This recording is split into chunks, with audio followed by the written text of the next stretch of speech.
did you? We've got a steal! A save! Another steal! The Voice, new Monday and Tuesday on NBC and streaming on Peacock. America, a nation of doers, dreamers, and fighters. And this great nation deserves a news network that doesn't take sides, but instead is built to bring us back together. News Nation's not going anywhere. News Nation is here to tell the story of all Americans without the partisan agendas, with respect for all of us. See why America's fastest growing cable news network is News Nation. News for all America.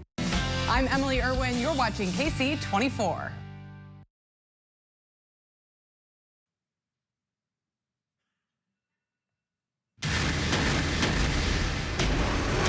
Tonight, a critical test in the race for the White House. 5 Republicans battling to become their party's 2024 presidential nominee.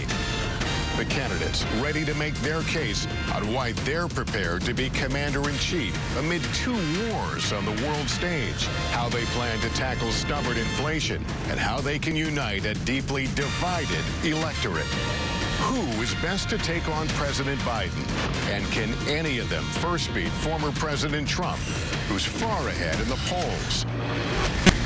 The candidates are here. Florida Governor Ron DeSantis, former UN Ambassador Nikki Haley, entrepreneur Vivek Ramaswamy, former New Jersey Governor Chris Christie, and South Carolina Senator Tim Scott.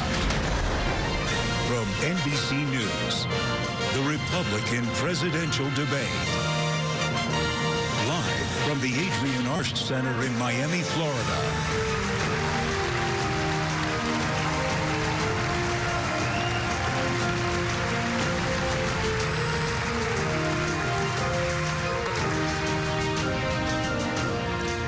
And good evening, everyone. Welcome to the Republican presidential debate. I'm Lester Holt, anchor of NBC Nightly News. Good evening. I'm Kristen Welker, moderator of NBC's Meet the Press. Hello, I'm Hugh Hewitt, host of Salem Radio's The Hugh Hewitt Show.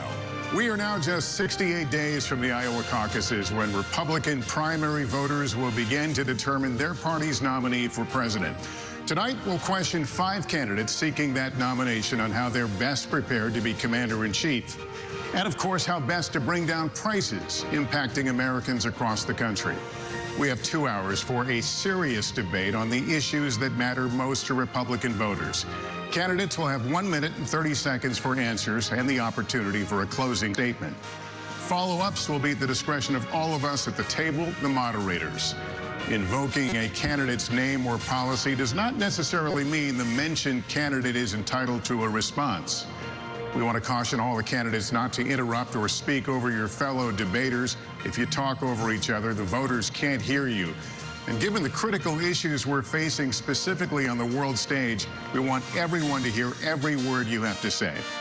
Continued interruptions may result in loss of additional questions.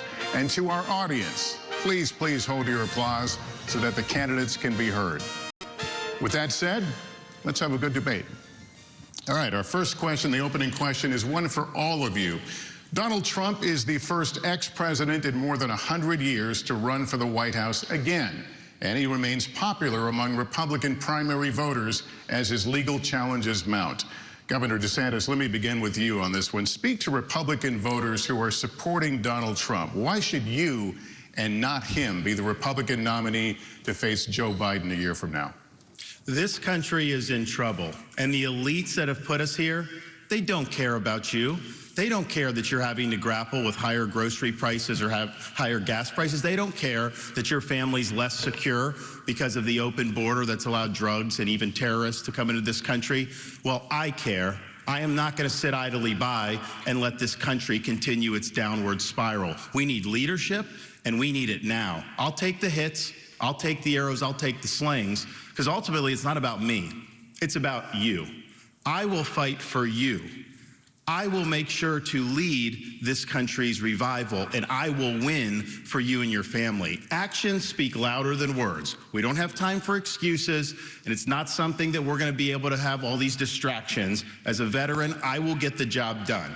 Now, if you look where we are now, it's a lot different than we were in 2016. And Donald Trump's a lot different guy than he was in 2016. He owes it to you to be on this stage and explain why he should get another chance. He should explain why he didn't have Mexico pay for the border wall. He should explain why he racked up so much debt. He should explain why he didn't drain the swamp. And he said Republicans were going to get tired of winning. Well, we saw last night, I'm sick of Republicans losing. In Florida, I showed how it's done. 1 year ago here, we want a historic victory, including a massive landslide right here in Miami-Dade County. That's how we have to do it. So I promise you this, as the nominee, next November, I'll get the job done, and as president, I will deliver your time is up. Let me turn to Ambassador Haley.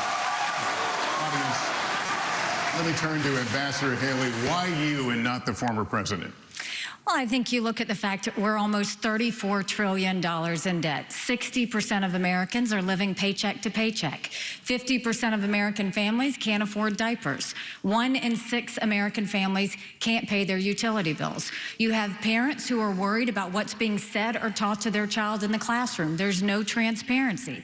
We have anti-Semitism all over our college campuses, and students feel unsafe. You've got an open border where terrorists can come through, and we've got wars happening all over us, and there are dangers around us. You know, everybody wants to talk about President Trump. Well, I can talk about President Trump. I can tell you that I think he was the right president at the right time. I don't think he's the right president now. I think that he put us $8 trillion in debt, and our kids are never going to forgive us for that. I think the fact that he used to be right on Ukraine and foreign issues, now he's getting weak in the knees and trying to be friendly again. I think that we've got to go back to the fact that we can't live in the past. We can't live in other headlines. We've got to start focusing on what's going to make America strong and proud. And that's what I'm focused on doing. Let's make sure we pay down our debt. I think we need an accountant in the White House. Let's make sure that we have transparency in the classroom. As a mom, I know what that means. Let's make sure we secure our borders so that our families are safe. Let's get crime down, because our families want to know that they can be safe no matter where they go. And as the wife of a combat veteran, I will tell you, a military needs to know we have our back, and we need to make sure that America is strong. Ambassador, thank you very much. And,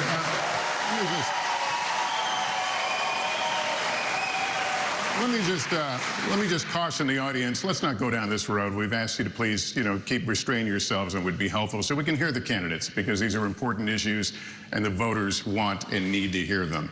Mr. Ramaswamy, let me turn to you. Please make your case. Why should you be the nominee and not the former president? I think there's something deeper going on in the Republican Party here, and I am upset about what happened last night. We've become a party of losers at the end of the day. It was a cancer in the Republican establishment.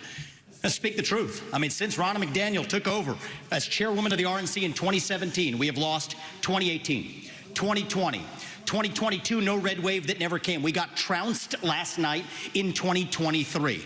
And I think that we have to have accountability in our party. For that matter, Ron, if you want to come on stage tonight, you want to look the GOP voters in the eye and tell them you resign, I will yield my time to you. And frankly, look, the people there cheering for losing in the Republican Party. Think about who's moderating this debate. This should be Tucker Carlson, Joe Rogan, and Elon Musk. We'd have 10 times the viewership, asking questions that GOP primary voters actually care about and bringing more people into our party. You think the Democrats, we've got Kristen Welker here, you think the Democrats would actually hire Greg Gutfeld to host a Democratic debate? They wouldn't do it. And so the fact of the matter is, Kristen, I'm going to use this time because this is actually about you in the media and the corrupt media establishment. Ask you, the Trump-Russia collusion hoax that you pushed on this network for years, was that real, or was that Hillary Clinton made-up disinformation? Answer the question. Go. Mr. Roberts. This is how we get our country back. We need accountability, because this media rigged the 2016 election. They rigged the 2020 election with the Hunter Biden laptop story. Mr. Ramaswamy, and they're going to rig this election. Your time is up. Accountability. Let me turn to Governor Christie. Why you, audience, let's not do this. Let's not do this. Let's let the candidates speak. Governor Christie, why you and not former President Trump? Well, Lester, look, you said it at the beginning of the debate. We are dealing with extraordinarily important issues facing this country right now. We have our greatest ally in the Middle East under fire from a terrorist group that has committed to wiping them and every Jewish person in this world off the map. We have Ukraine with Vladimir Putin, a communist KGB dictator who wants to put the old band back together. He's starting in Ukraine, and he's going to move to the Baltics and Poland after that. We have inflation in this country that is choking every American family that wants to try to rise up and give their children a better life. And tonight, we need to decide which president is going to be the one to tackle the big issues, who's going to make this country look once again, not just inward, but look outward at the world and say America is the country, the indispensable nation that makes this a safer world. And in a safer world, American innovation, American hard work has always been the thing that has driven our country to greater things. I'm going to be the president who will do those big things. We're not going to be small, and I'll say this about Donald Trump. Anybody who's going to be spending the next year and a half of their life focusing on keeping themselves out of jail and courtrooms cannot lead this party or this country, right, and it needs to be said plainly. Governor, thank you. Let me turn to Senator Scott. Senator Scott, you've said former President Trump can't win. Make your case to Republican voters.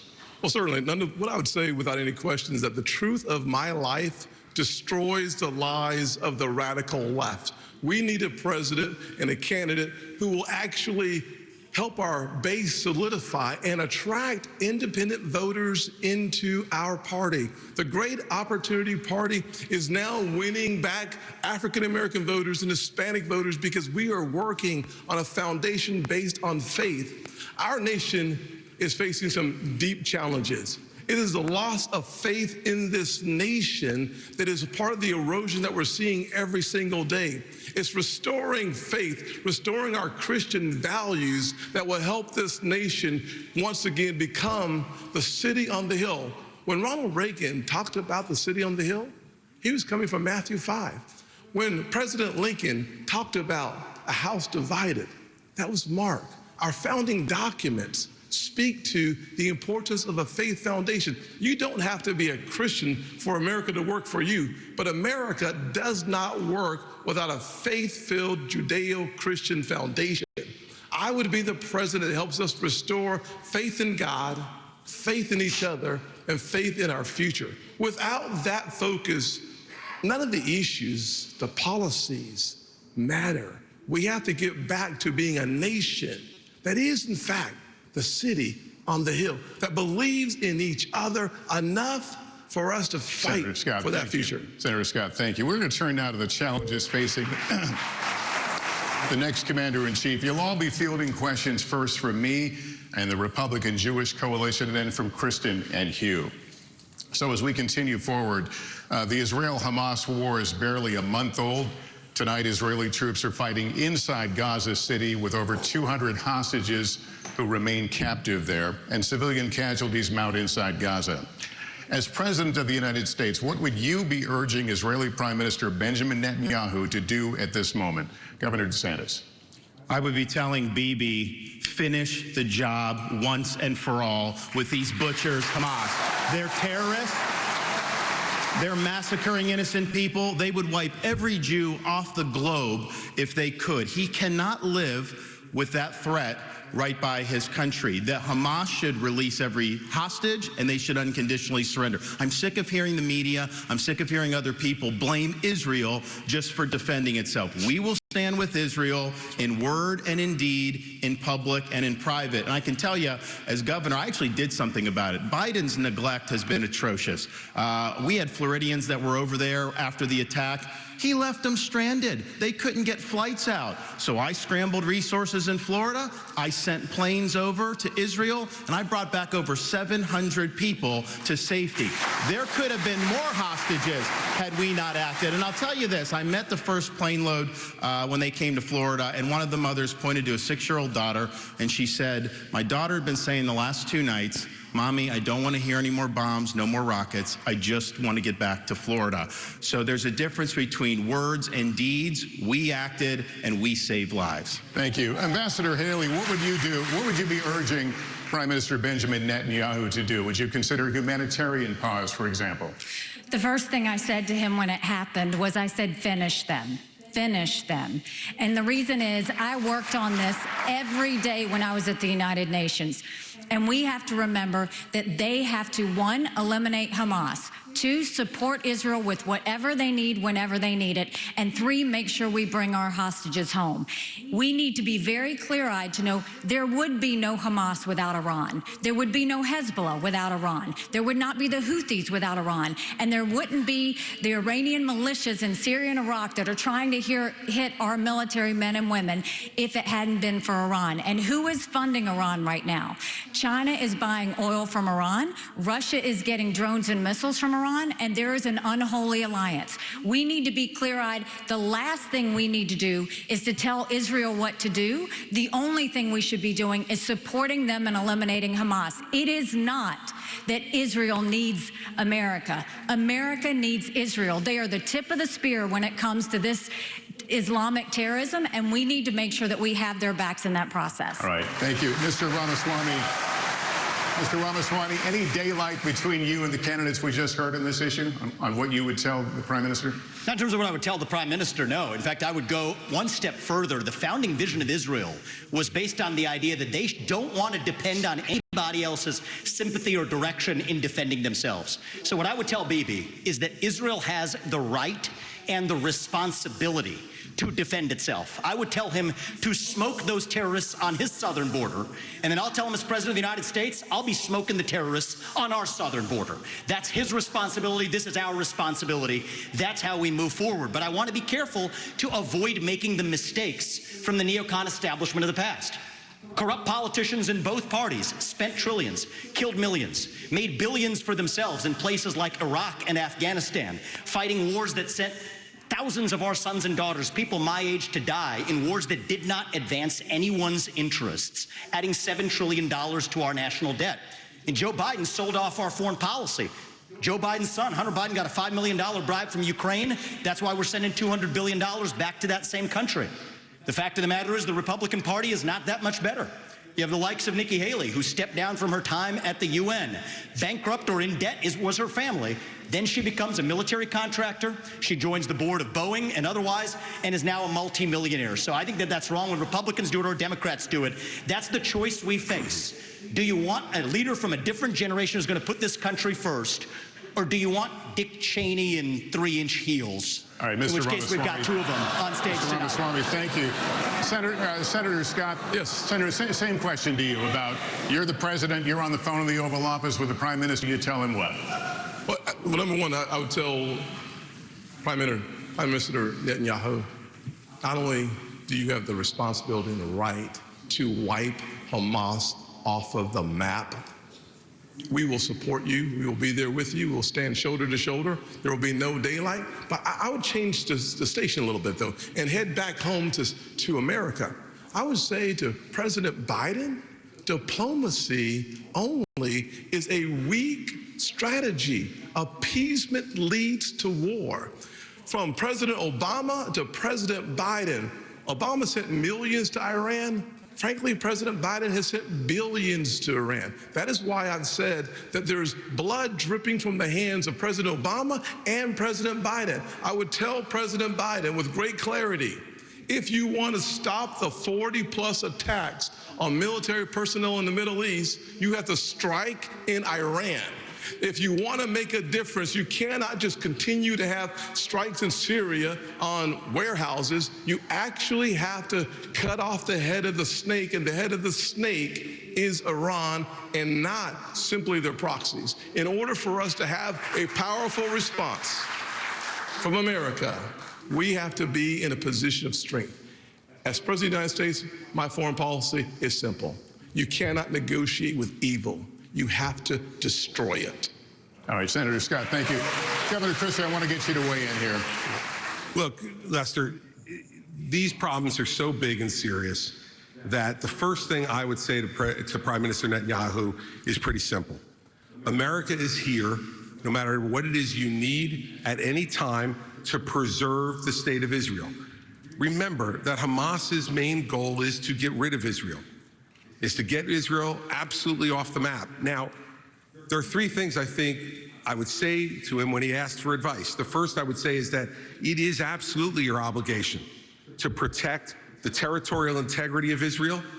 Secondly, to make sure you protect the security and the safety of your people. Every time something happens to compromise either one of those things, it creates greater unrest in the entire region. Second, you must go in and make sure that Hamas can never do this again. The fact is that Israel and their intelligence community failed. They failed here, and they failed the people of the state of Israel. And so we need to work closely and better together to make sure, one, that they're degraded, and two, that we know everything that's going on inside the Gaza Strip when it's going on, so that something like this can't happen to kill 1,400 individuals again. And the third thing is to keep your eye on the ball. Make sure that we continue to isolate Iran, work with the reasonable nations in the Middle East, the other Arab nations who want to partner with you, and make sure that we continue to isolate Iran so that their only friends in the world are the part of the evil foursome: China, Russia, Iran, and North Korea. Governor Christie, thank you very much. And we're going to continue in this vein right now with a question from Matthew Brooks, the CEO of the Republican Jewish Coalition, a partner of the Republican National Committee in this debate. Here it is. Given attacks by Iranian-backed proxy groups on U.S. military bases in Syria and Iraq, attacks that have wounded approximately 24 of our U.S. servicemen, do you support the use of military force by the United States against Iran? Governor Haley, would you please answer that? Yes, I'd first like to say they're 5-inch heels, and I don't wear them unless you can run in them. We got two of you on stage. The second thing that I will say is I wear heels. They're not for a fashion statement. They're for ammunition. What we need to be doing for Iraq and Syria is, first of all, the idea that our men and women could be targeted and that we've allowed almost 100 hits to happen under Biden's watch is unthinkable. We need to understand this is Iran giving the green light, telling them what to do, and we shouldn't be doing the tit for tat like what Joe Biden has done. We need to go and take out their infrastructure that they are using to make those strikes with so they can never do it again. Iran responds to strength. You punch them one and you punch them hard and they will back off. But what we don't need is Biden falling all over himself to get back in the Iran deal. Him giving $6 billion to get 5 hostages home. Him telling Netanyahu now that he needs a pause or a ceasefire. We don't need him going and sitting there tiptoeing around Iran because he thinks they're going to do something. You don't respond to an enemy and a terrorist with fear. You respond with strength. When you do that, that's when the world pays attention, and that's when Iran stops. Thank you. Governor DeSantis, if I can continue with you.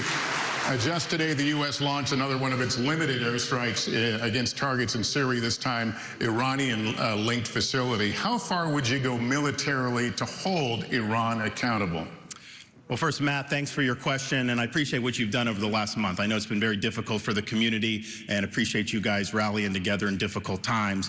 I actually served in Iraq back in the day, and we had al-Qaeda in Iraq. You had Shia militias that were funded by Iran that were killing hundreds and hundreds of U.S. troops. And as Commander-in-Chief, I am not going to put our troops in harm's way unless you're willing to defend them with everything you have. Biden has them out there. They're sitting ducks. He's doing glancing blows. That's just inviting more attacks from the Iranians. I would say you harm a hair on the head of an American service member, and you are going to have hell to pay. We are not just going to sit there and let our service members be sitting ducks, and that's true whether it's Iran or whether it's any country on the world. We have to be strong, and we have to defend the people who defend us. All right, thank you, Governor. Now our second and final question from Matthew Brooks of the Republican Jewish Coalition. Please watch.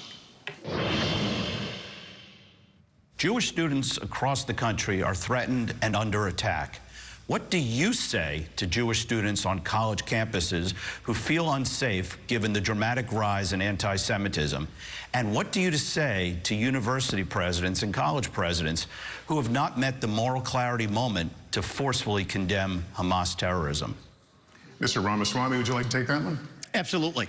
I think the scourge of anti-Semitism across this country, including at places like my alma maters and places like Brooklyn Bridge in New York, it's sad to see, but here's what history teaches us. Anti-Semitism is a symptom of a deeper cancer in a country and a society that is lost, and we are lost. Several years ago, when I wrote my first book, Woke Inc., I was talking about they were chanting death to America, death to white people, death to Christians. Nobody was waking up back then. Now it's even bad. Now they're saying death to Israel and worse. So it is wrong, but we have to get to the root cause here. Now, I think it's really important that we do this through leadership, not censorship. Leadership means fill that void with purpose and meaning. Dilute this wokeism and anti-Semitism to irrelevance. These kids, they have no idea what the heck they're even talking about when they're siding with Hamas over Israel. They are fools. But I also want to caution here, if we go the direction of Ron DeSantis or Nikki Haley, with whom I respectfully disagree on this issue, pro-censorship, telling student groups to disband, mark my words, soon they will say if you question a vaccine and its side effects, you're a bioterrorist. Soon they will say that if you show up at a school board meeting, you're a domestic terrorist. Soon if they say that J6 prisoners should be released, you're an insurrectionist terrorist. So that's where this road ends. We don't quash this with censorship because that creates a worse underbelly. We quell it through leadership by calling it out. These university administrators have lost their way, and we need leadership at the top in the United States of America that restores our founding values and that has no place for this kind of anti-Semitic hate. That's where I stand while respecting our Constitution. Your time is up. Senator Scott, let me get you to weigh in on what you just heard. Well, let me just say to every single university president in America, federal funding is a privilege, not a right, number one. Number two, to every student who've come to our country on a visa to a college campus, your visa is a privilege, not a right. Number three, any campus that allows for anti-Semitism and hate, to allow students to encourage terrorism, mass murder, and genocide, you should lose your federal funding today, period. To all the students on visas who are encouraging Jewish genocide, I would deport you from those campuses. We have to stand strong with our Jewish Americans. At the end of the day, we should not have our Jewish students in a library being told to hide. On our streets in New York, a Jewish citizen has the right to walk on the streets of America with no fear. They have the right to go to college campuses, go to class, and not fear.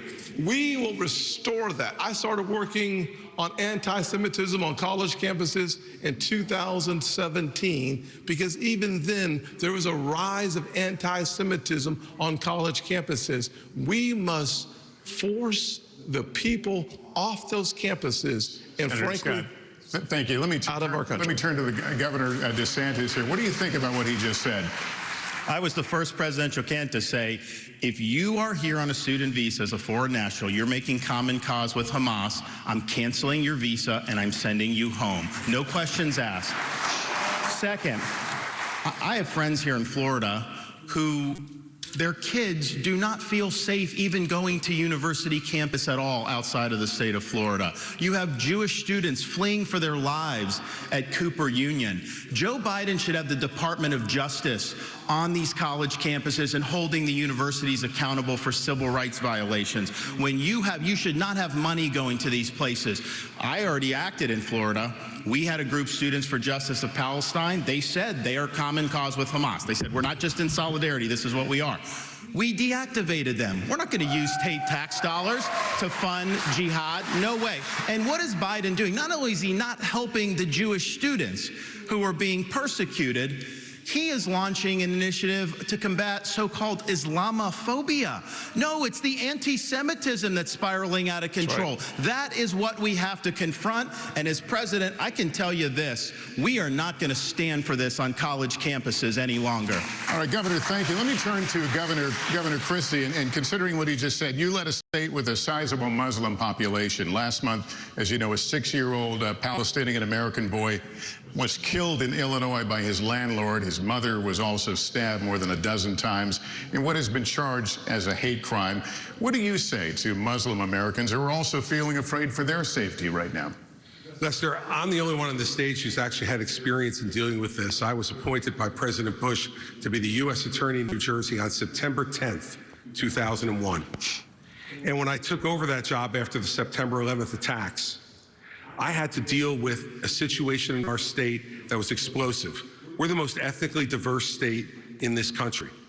And so first, we heard credible reports about Jewish students and synagogues being threatened in our state in the aftermath of 9/11. We made sure that we sent federal agents to those synagogues and we protected them, and the same thing should be being done now. At the very same time, I personally went from mosque to mosque in New Jersey and met with the leaders of those mosques and with the members of the mosques. And I said to them, law enforcement is on your side to protect you, regardless of your religion, if you are going to comply with the law.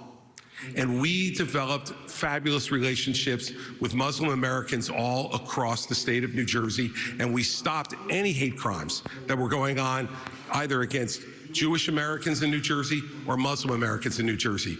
It takes leadership, Lester, to know how to do this. You must work with both sides. Both sides need to know it, but let us never have a false moral equivalence between Hamas and Hezbollah and the Jewish people. The Jewish people stand for right and justice, and Hamas and Hezbollah stand for death. Governor Christie, thank you. Ambassador Haley, what do you say to Americans who are simply afraid right now in this current environment that we're talking about?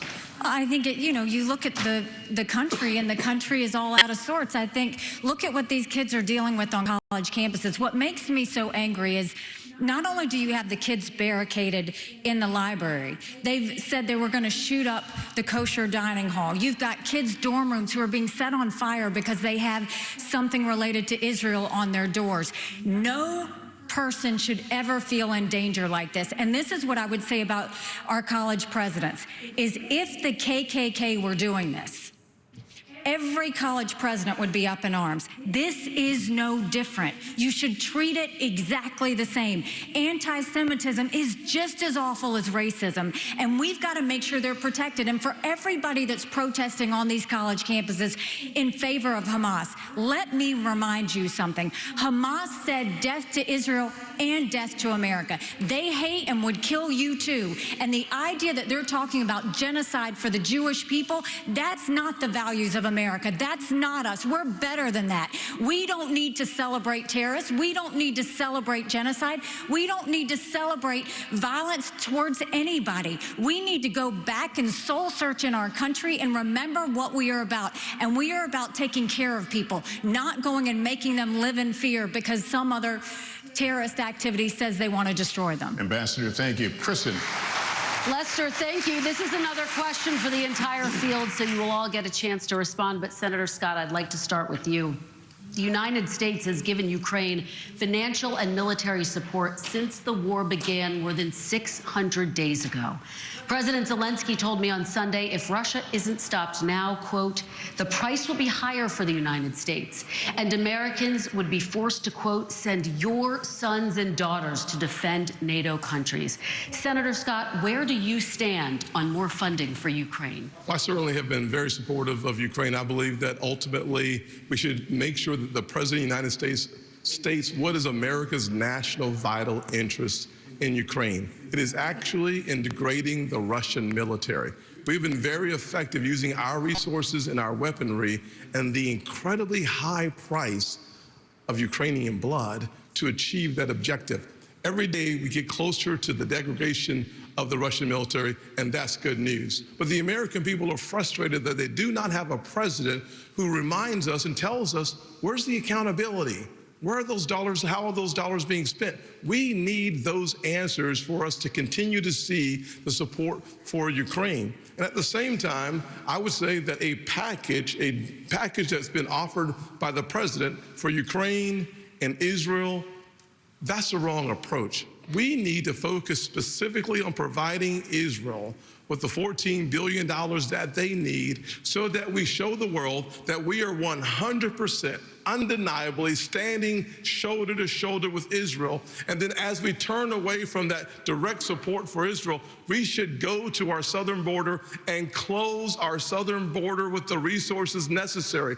I believe that we have sleeper terrorist cells in America. Thousands of people have come from Yemen, Iran, Syria, and Iraq. If we are going to deal with the national security emergency at our border, we have to do it now. Senator Scott, thank you. But just to be very clear, if you were president, if you were in the Oval Office today, would you sign off on more military funding for Ukraine, or would you discontinue it? Bottom line is we have to first have the level of accountability that allows the American people to understand where the resources have gone. Number one. Number two, after we have that responsibility taken care of and accountability, then we have an opportunity to look at the overall strategy that helps us degrade the Russian military while we use our resources. And frankly, keeping our NATO partners safe from the Russian military is absolutely essential. As you understand, Article 5 would require to support and to defend NATO, our troops on the ground. The fastest way for us to eliminate that possibility is for us to destroy, to the extent possible, the Russian military. By doing so, we actually achieve the objective of keeping our military home.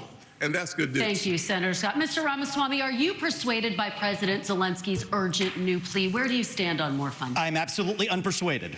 And I'm actually enjoying watching the Ukraine hawks quietly, delicately tiptoe back from their position as this thing has unwound into a disaster. The first half of this race, I was the only person standing for it. Now they're actually quietly coming around to being more cautious, as they should. Level with the American people here. Ukraine is not a paragon of democracy. This is a country that has banned 11 opposition parties. It has consolidated all media into one state TV media arm. That's not democratic. It has threatened not to hold elections this year unless the U.S. forks over more money. That is not democratic. It has celebrated a Nazi in its ranks, the comedian in cargo pants, a man called Zelensky, doing it in their own ranks. That is not democratic. More facts for you that you won't hear from the mainstream in either party or the mainstream media. The regions of Ukraine that are occupied by Russia right now in the Donbass, Luhansk, Donetsk, these are Russian-speaking regions that have not even been part of Ukraine since 2014, that other people probably couldn't name those provinces for you. Those are the hard facts. And so to frame this as some kind of battle between good versus evil, don't buy it. And I'd like the likes of the sharpest of the war hawks on Ukraine, Nikki Haley, to have some accountability and answer. Do you want to use U.S. taxpayer money to fund the banning of Christians? That is actually what's happening. They're using the Ukrainian Orthodox Church. They have banned them. The Ukrainian parliament just did this last week, supported by our dollars. And I think you owe it to the American people, Nikki, to at least this one time at least condemn. Thank you. That's time. At least to condemn their banning of Christians. Mr. Ramaswamy, thank you. Out of both sides Mr. Ramaswamy, thank you. We asked the questions. Ambassador Haley, well, she deserves to what is your take on more funding for Ukraine? I am telling you, Putin and President Xi are salivating at the thought that someone like that could become president. They would love to see that. The fact of the matter is she doesn't answer the question. So this is what I will tell you. We're driving Russia into China's hands because of these foolish policies. You had your time to talk. The ambassador has the floor. Ambassador, thank you. The first thing I'll tell you is we all remember what that thug did when he invaded Ukraine. We all know that 500,000 people have died because of Putin. And here is a freedom-loving, pro-American country that is fighting for its survival and its democracy. No, I don't think we should give them cash. I think we should give them the equipment and the ammunition to win. And I'll tell you, if Biden had done it when they first asked for it, this war would be over. But let's also remember this. When you left Afghanistan in shambles and left them with a ton of weapons and money, it's not that we left, it's how we left. When you look at Ukraine, don't think for a second, now everybody wants to move away from Ukraine. They'll want to move away from Israel a year from now. America can never be so arrogant to think we don't need friends. After 9/11, we needed a lot of friends. Now is the time to get partnerships.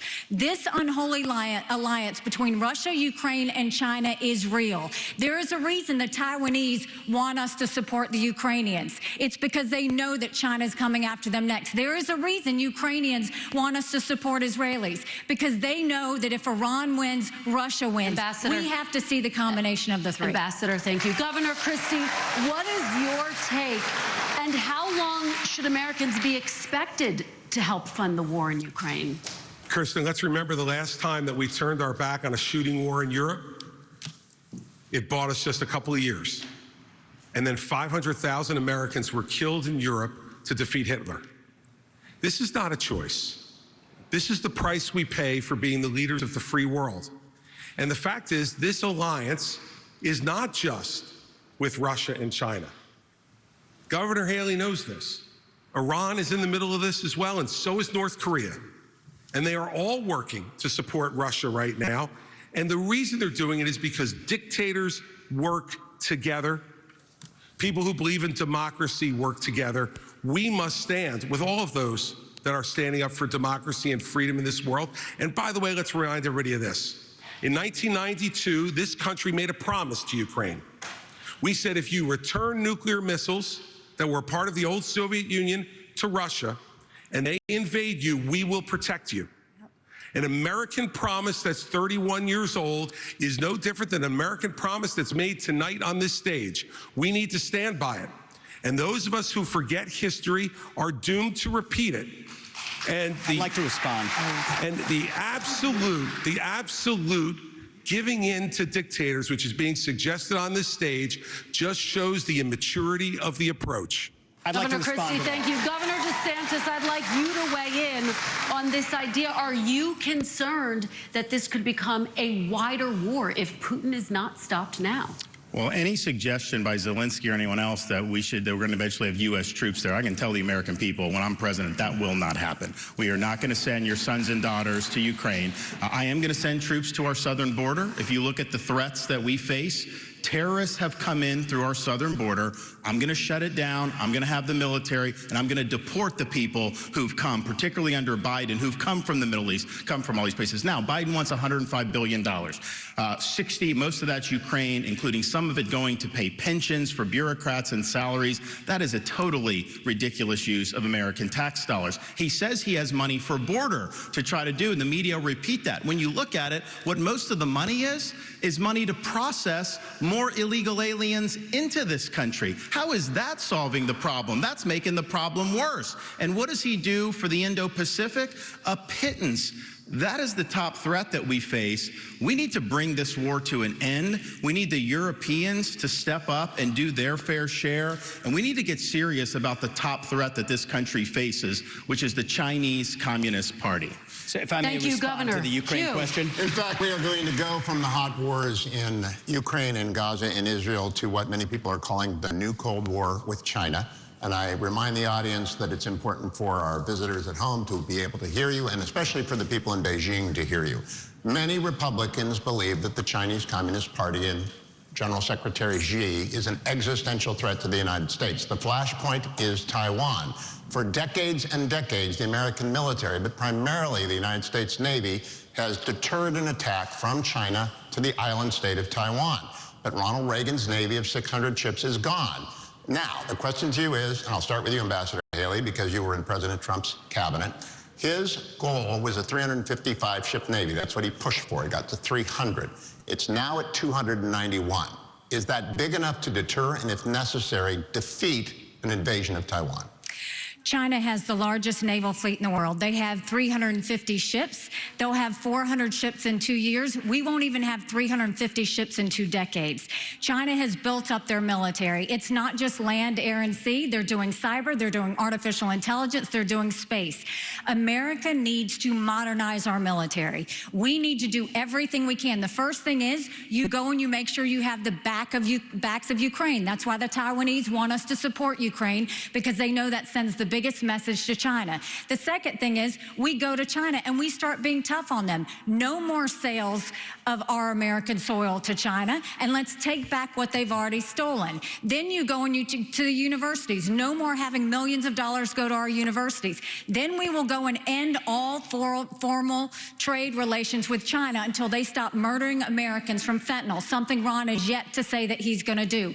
And then we modernize our military. When we strengthen our military, when we modernize it with the focus of cyber, artificial intelligence, and space, when we make sure that we have the backs of our friends, whether it's in Israel, whether it's in Ukraine, and we should be arming Taiwan. Make sure they have the equipment they need. Make sure they have the training they need now. There's nothing China fears more than knowing that America will have Taiwan's back. Let's make sure that we show it by making sure they have the equipment they need. Governor DeSantis, my question is specifically about the Navy.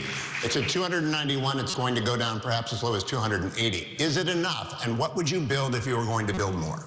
Not enough. We have to have the ability to back up a strategy of denial of President Xi's ambitions. And if China is able to be the world's leading superpower, that will affect you and your family in ways that are going to be very bad. They will export authoritarianism all around the world as the cost of doing business. They will impose things like social credit scores and internet monitoring. So this is, to this generation, what the Soviet Union was to the post-World War II generation. I've already released a plan. We're going to get to 355 ships at the end of the first term, 385 ships at the end of the second term, but we're going to have a path to 600 ships over the next 20 years. I think the future of freedom is going to be determined in the Indo-Pacific. We have a strategy not just military, but decoupling from the economy and fighting them here at home with their cultural. You know, Ambassador Haley said somehow I wasn't doing. She welcomed them into South Carolina, gave them land near a military base, wrote the Chinese ambassador a love letter saying what a great friend they were. That was like their #1 way to do economic development. In Florida,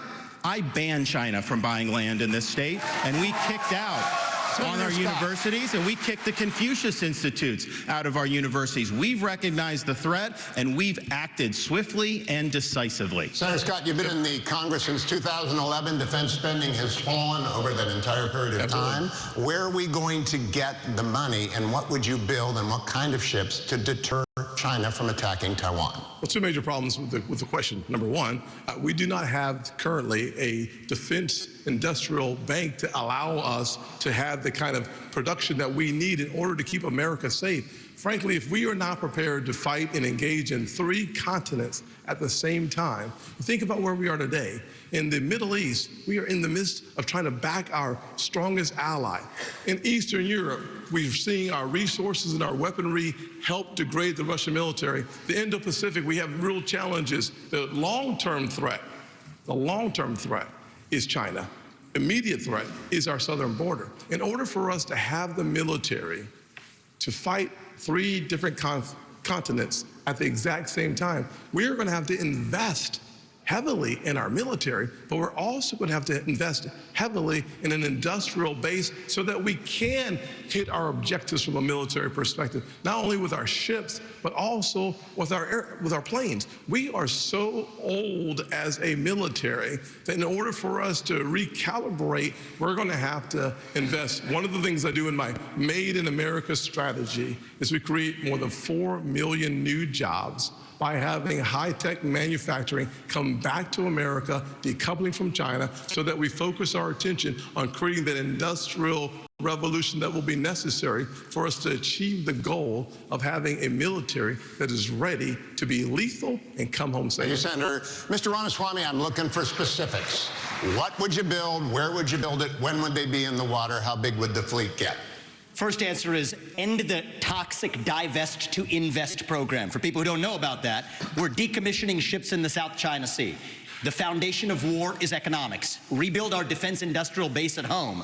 But here's the dirty little secret. Our actual defense industrial base depends on China for the supply chain, for the F-35 jets, for the ships that we're building. Think about this. Why are we stockpiling that if it isn't to actually be strong against our enemy, China? We depend on them for that, just like we depend on them for pharmaceuticals, just like we depend on them for semiconductors. So here's why we can't get tough with China. It's because we depend on them for our modern way of life, and we have to declare economic independence from our enemy. That's the Declaration of Independence that Thomas Jefferson, at the age of 33, would have signed. And today, if he were alive, that's the Declaration of Independence that I will sign as the next president.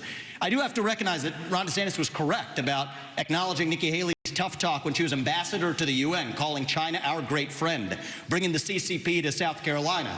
What he left out, though, Ron, and be honest about it, there was a lobbying-based exemption in that bill that allowed Chinese nationals to buy land within a 20-mile radius of a military base lobbied for by one of your donors. So I think we have to call a spade a spade. We need politicians who are independent of the forces that increase our dependence on China. My message to Xi Jinping is this. You are done buying land in this country. You will not donate to universities in this country. U.S. businesses won't expand into the Chinese market until you play by the same set of rules. Mr. Ramaswamy, you're kicked out of the WTO, and you actually have to have accountability for the COVID-19 pandemic financially, which unleashed hell on the world. We have to hold them accountable. Do you have a number and a plan? I think that we need to increase our naval capacity by at least 20% over the course of the next several years. I think we have to, at minimum, be able to meet our AUKUS agreement standards. Right now, we are at risk of not even being able to meet our AUKUS standards with Australia and the UK. So what we need to do is have a plan that reverses the trajectory of the divest to invest program Hugh, I'd like to by respond. 20% over the next 3 years. Governor Christie? You know, my first observation, Hugh, is that nobody answers your question. And my second observation is these three in the middle think they're the enemy. I know China is the enemy, and that's what we should be focused on. So let's be really clear. The nuclear submarines in this United States Navy is the greatest deterrent to Chinese aggression, and that is the first place I would go to increase American naval power. Our nuclear submarines are able to move stealthily, quietly, and effectively. And if we are going to deter China from invading Taiwan, the only way we're going to do it is to make sure that they don't know whether how many nuclear submarines from the United States of America are in the South China Sea and in that area and ready to strike on them if they decide to move on Taiwan. And so we, as our first priority, need to go directly to our nuclear sub program, Hugh, and we need to increase it drastically. That would be priority number one. Ships would come next, but to me, the ships are secondary choice here. The submarines are the single most important thing that we could be using to deter China. But the other thing we could do to deter China is to let them know that the blood money they're spending for Russia in Ukraine right now will not be effective, that we send Putin home with his tail between his legs and make them understand that the same fate waits for them if they decide to move towards Taiwan with a more aggressive nuclear sub-program. We'll be able to make that threat real. Thank you, Governor. We're going to take a brief pause now, and we'll be back to the Republican presidential primary debate. Please stay tuned.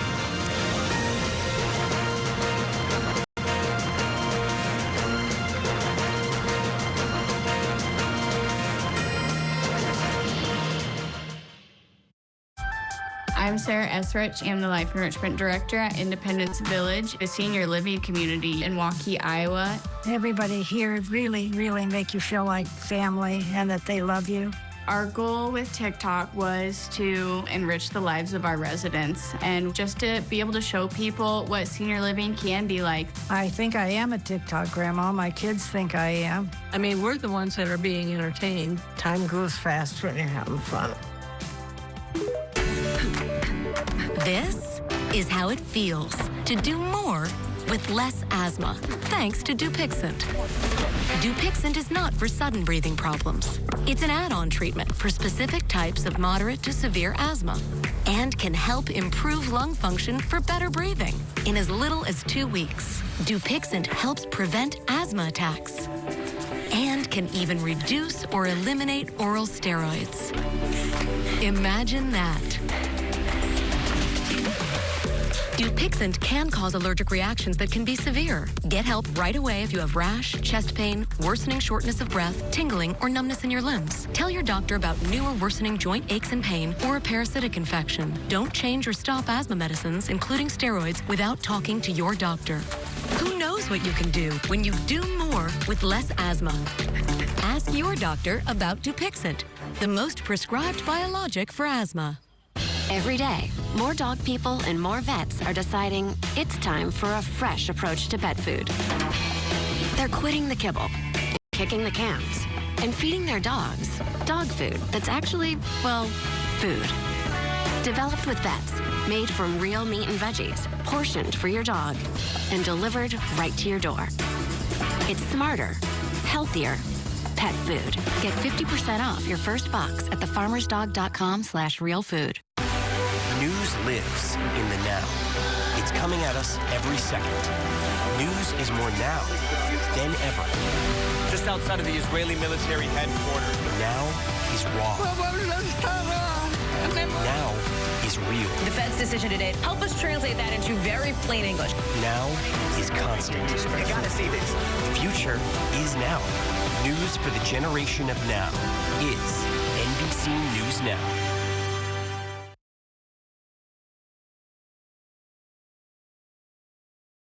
Companionship. Our no-kill shelter for dogs and cats also offers a membership-based dog park and cat club, low-cost clinic and surgery annex that welcomes walk-in vaccinations, and a new affordable dog training program. Help Valley Animal Center continue to unite homeless dogs and cats with loving people. We provide these great services to the Central Valley through your tax-deductible gifts made at our location by phone or online at valleyanimal.org. Donate today. Emergency room overcrowding is more than inconvenient. It's a medical crisis. Skip hours of wait time and delayed treatment. Premium Urgent Care provides general health services and immediate care at multiple Valley locations. With on-site lab tests and x-rays, you won't have to wait for testing or treatment. To further reduce wait time, use the convenient online check-in. Sprains or sore throats, cuts or coughs. Premium Urgent Care takes care of it all and accepts a number of health insurance providers. Get affordable, quality care at Premium Urgent Care.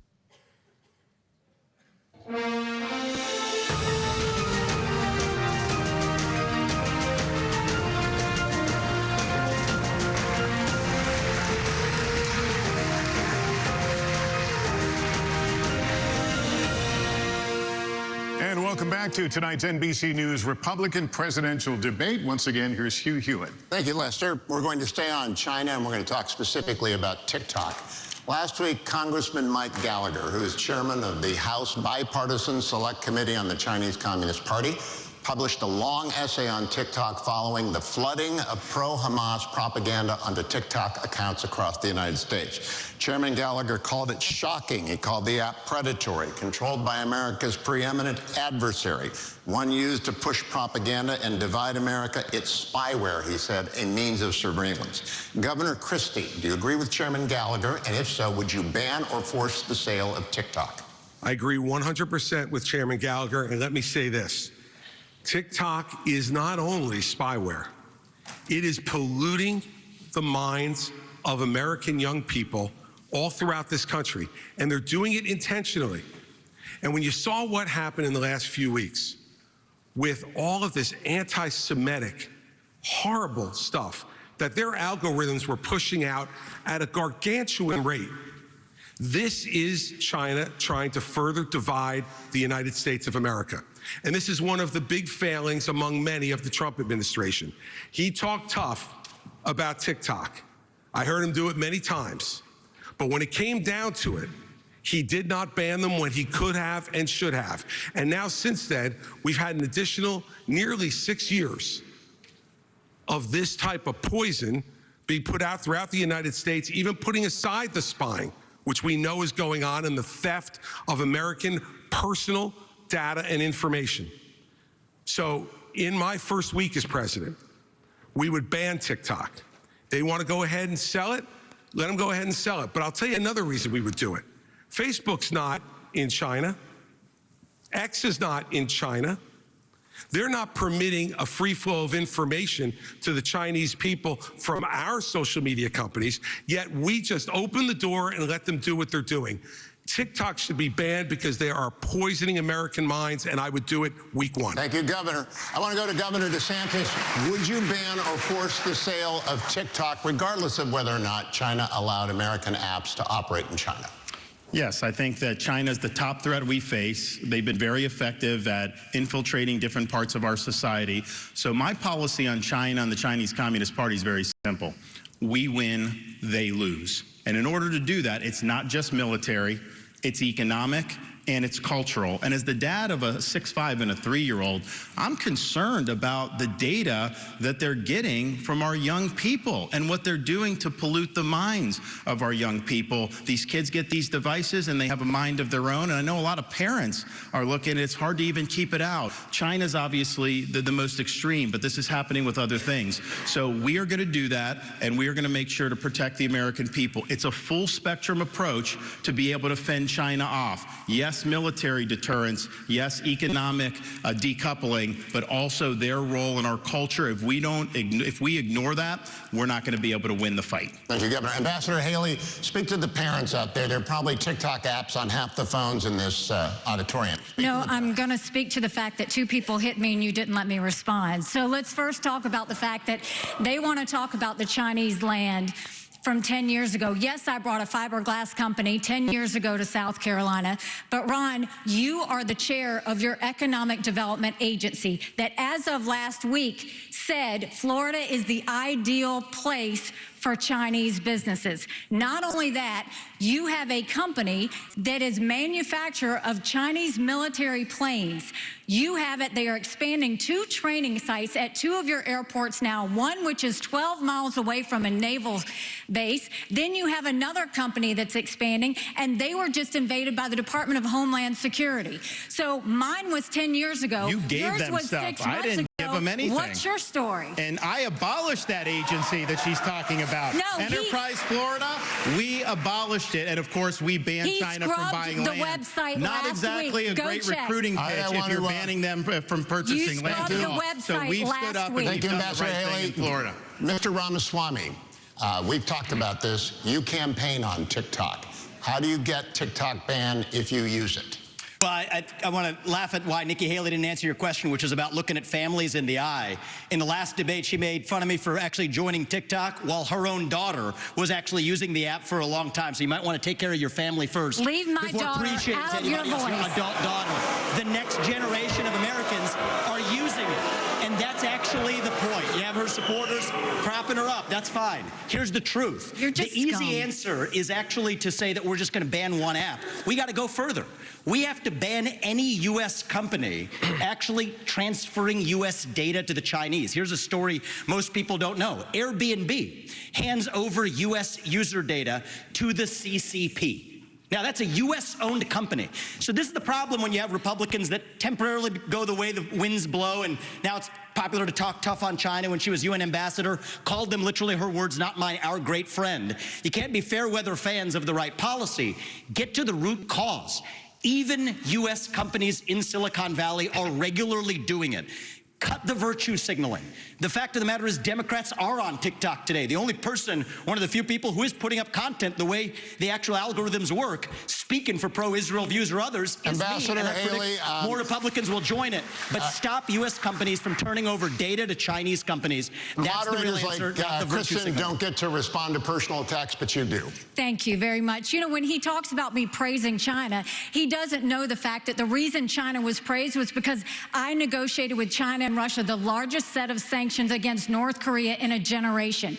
That is literally the reason North Korea stopped testing ballistic missiles. So I said China did good on their part. That was a negotiation you could never is do. what you said, Nikki. Those are your words, not mine. And so just own up to it. You would never you can have been change able your to mind. get That's that allowed. negotiation But don't done. lie to the people about what you've said or what you've done in South Carolina. My You have brought entire them to South career Carolina. at the Ron is United right about Nations. that. Every day I fought China, and I did it Look at the by actual making sure hard no facts. one You could brought get them to this any country. agency heads in UN.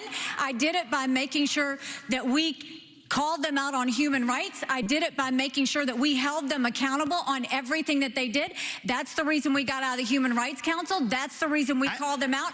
And there's not been a day I haven't Nikki, stopped. your Scott, wasn't it is your good turn. policy Mr. experience with the millions Ramaswamy. you made afterwards.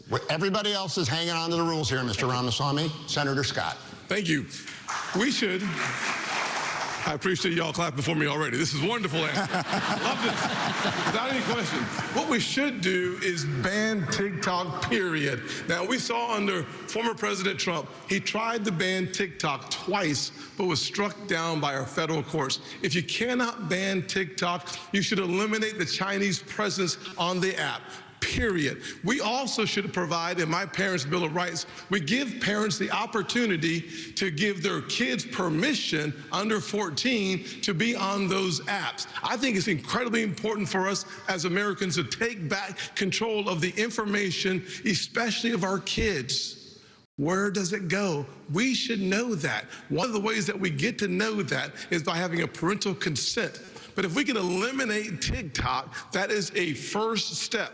But it's not just TikTok. China continues to spy on our kids, but they're also buying our farmlands. We talked about that several times there. We have to make sure that we use the tools that are in our toolkit to stop China from buying farmland near our bases. The third thing we have to do is make sure that they stop stealing our intellectual property. They're literally stealing our IP to compete against us.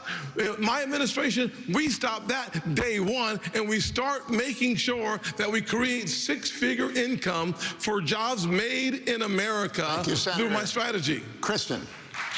Hugh, thank you so much. We're now going to talk about Venezuela, where millions have fled political and economic turmoil. Many Venezuelan immigrants are settling right here in Florida. Former President Trump and President Biden have taken different approaches to Nicolas Maduro's regime with little result. Former President Trump put economic pressure on Venezuela and backed one of Maduro's rivals. President Biden temporarily eased sanctions to encourage electoral reforms. Governor DeSantis, do you see the political situation in Venezuela as a threat to the United States, and what would your approach be? We should never rely on Venezuela for oil like Biden has had to go beg. I'm going to unleash all of America's energy potential. On day one, I'm taking all the Biden regulations, the Green New Deal, ripping it up and throwing it in the trash can where it belongs. We're going to lower your gas prices. We're going to create jobs. We're going to lower energy costs, but we're also going to be more energy independent and secure. We'll choose Midland over Moscow. We'll choose the Marcellus over the Mullahs, and we'll choose Bakken over Beijing. That is good for America's national security. Biden's Green New Deal, that's good for Venezuela, it's good for Russia, it's good for Iran, and it's good for China. So I would turn the screws on the Venezuelan regime. I think it's a corrupt, dictatorial regime, and we should never go hat in hand begging for oil from them. Just to be clear, would you reimpose the sanctions? Yes, absolutely. Ambassador Haley, what would your approach be? You know, I stood on the Simon Bolivar Bridge and watched thousands of Venezuelans cross for hours in the hot sun, holding their babies to get the one meal they might get that day, going from Venezuela to Colombia. They were fleeing socialism and begging for freedom. We need to make sure that we do everything we can to sanction Maduro. We shouldn't be getting dirty oil, and Biden just gave 500,000 Venezuelans temporary priority status, which is just going to have more of them come. But on the energy side, it cracks me up that Ron continues to do this.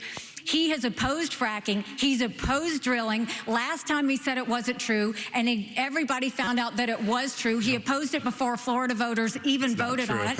He was praised by the Sierra Club, and you're trying to make up for it and act like you weren't a liberal when it comes to the environment. You were. You always have been. Just own it if that's the case. But don't keep saying you're something that you're not. Let me respond to that.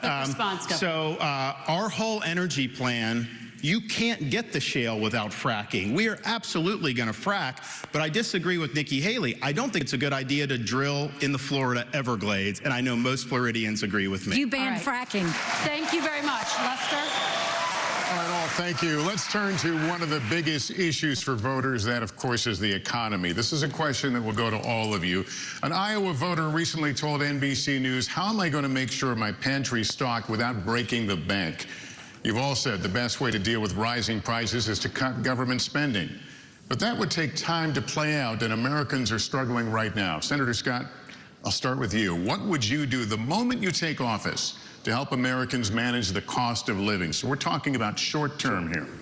My mother was a single mother who raised me and my brother in a very challenging economic situation. The first thing I can tell you is that when your gas prices are 40% higher right now than they were just a little over 2 years ago, that's not a problem for my mama. That was a crisis. The first thing I would do as President of the United States is I would sign the XL Keystone Pipeline and start seeing resources flow. Second thing I would do is make sure that there's certainty and predictability so that those folks who have the leases in our country would have the certainty and predictability to go ahead and become energy independent. We should focus not just on being energy independent, we should focus on being energy dominant. America is the home to more energy resources than any other country on the planet. We can reduce the price of energy, we can reduce the price of food and the price of electricity if we focus on my build here, don't borrow from China plan that is embedded the Made in America strategy, creates 10 million new jobs in 3 different areas. One is innovation. Second is the high-tech manufacturing. And the third is the energy economy. We have an opportunity as Americans to actually export the surplus energy that we create in our nation and disconnect from China and from murderous dictators and tyrants around the world. Your time is up, but let me just follow up. The idea of pumping gas, of turning on pipelines, that doesn't make gas cheaper that day. I'm talking about you become president. What can you do specifically to help people feel better about their situation or be better with their situation? Well, actually, it does, to be honest with you. The way that the economy works is it works on the ability to anticipate excess supply versus the demand. When that happens, confidence drives our prices down because we know there's going to be a greater surplus. When you allow for those who have leases to actually start drilling, to start using those leases for more energy excavation, you put our economy in the strongest position. And as a result of that, prices start going down. That is the kind of economy that, as President of the United States, I would lead this nation to making sure that we first use the resources in our own country and not going outside of our country in order to achieve our objective. You know, Proverbs 22:7 reminds us that the borrower is slave to the lender. We have become an indentured servant too often to countries like China. By having an energy economy, we start allowing this nation to once again return. Senator, thank you. Let me ask the same question to Governor DeSantis. Can you give us some, you ticked off a number of things a moment ago, but some specific examples of ways that would put people on a better economic footing right away? So I started off working minimum wage jobs. I did $6 an hour as an electrician's assistant. I worked all kinds of things to be able to get through school. And I did that because I believed in America, if you work hard and get the most out of your God-given ability, you can get ahead. And what's happening now, many of you are working hard and you're falling further and further behind. I've met people in Iowa, New Hampshire, and all across the country who've talked about all the burdens that they're facing with the rising prices. And I've heard from multiple people the same story. When they go grocery shopping, what they now do is they figure out what they have to take out of the cart once it's ringing up, because it rings up so much faster and so much higher at the cash register that they can't afford the full cart of groceries anymore. We have to restore the American dream in this country. What can you do on day one? Here's what I'm going to do. I'm going to take all the executive orders, the regulations, everything involving Bidenomics. I'm going to rip it up and I'm going to throw it in the trash can on day one where it belongs. That is going to give the economy breathing room. And I'm also going to rein in the Federal Reserve. They have helped create, with their reckless monetary policy, what we have faced since the COVID-19 pandemic. They botched it. Congress botched it. Both parties are to blame. Fed should focus on stable prices. They are not an economic central planner for the American people. Governor, thank you. Mr. Ramaswamy, weigh in on this. Ways that you can improve people's financial condition in the short term. Right, and as a CEO, the economic question is core to my vision and policy prescription for this country. Increase the supply of everything. It's the law of supplies and demand. Increase the supply of energy. That brings down the cost of energy, grows the economy. Drill, frack, burn coal, embrace nuclear. Increase the supply of labor in this country. Stop using our taxpayer money to pay people more to stay at home instead of to go to work. Increase the supply of housing. People don't talk about this one in the Republican Party. The land use restrictions are constricting the supply of housing. That's making housing more expensive for ordinary Americans across this country. So that's the true answer. And I think it takes a CEO in the White House who actually understands this to get this done. Because Americans at home, they know the Bidenomics is a lie. Prices are going up. Interest rates and mortgages to buy your home are going up, but wages have remained flat. That's the hard diagnosis for our economy. And this is about more than just our economy. I say this as a member of my generation. I'm 38 years old. I'm the youngest person ever to run for U.S. president as a Republican. The reason my generation has lost our sense of national pride, in part, is because people in my generation feel like the American dream isn't available to them. And part of the reason why is we burdened them with four-year college degrees that did not serve their head start on the American dream. People will be more proud of a country if we're all making more money in that country.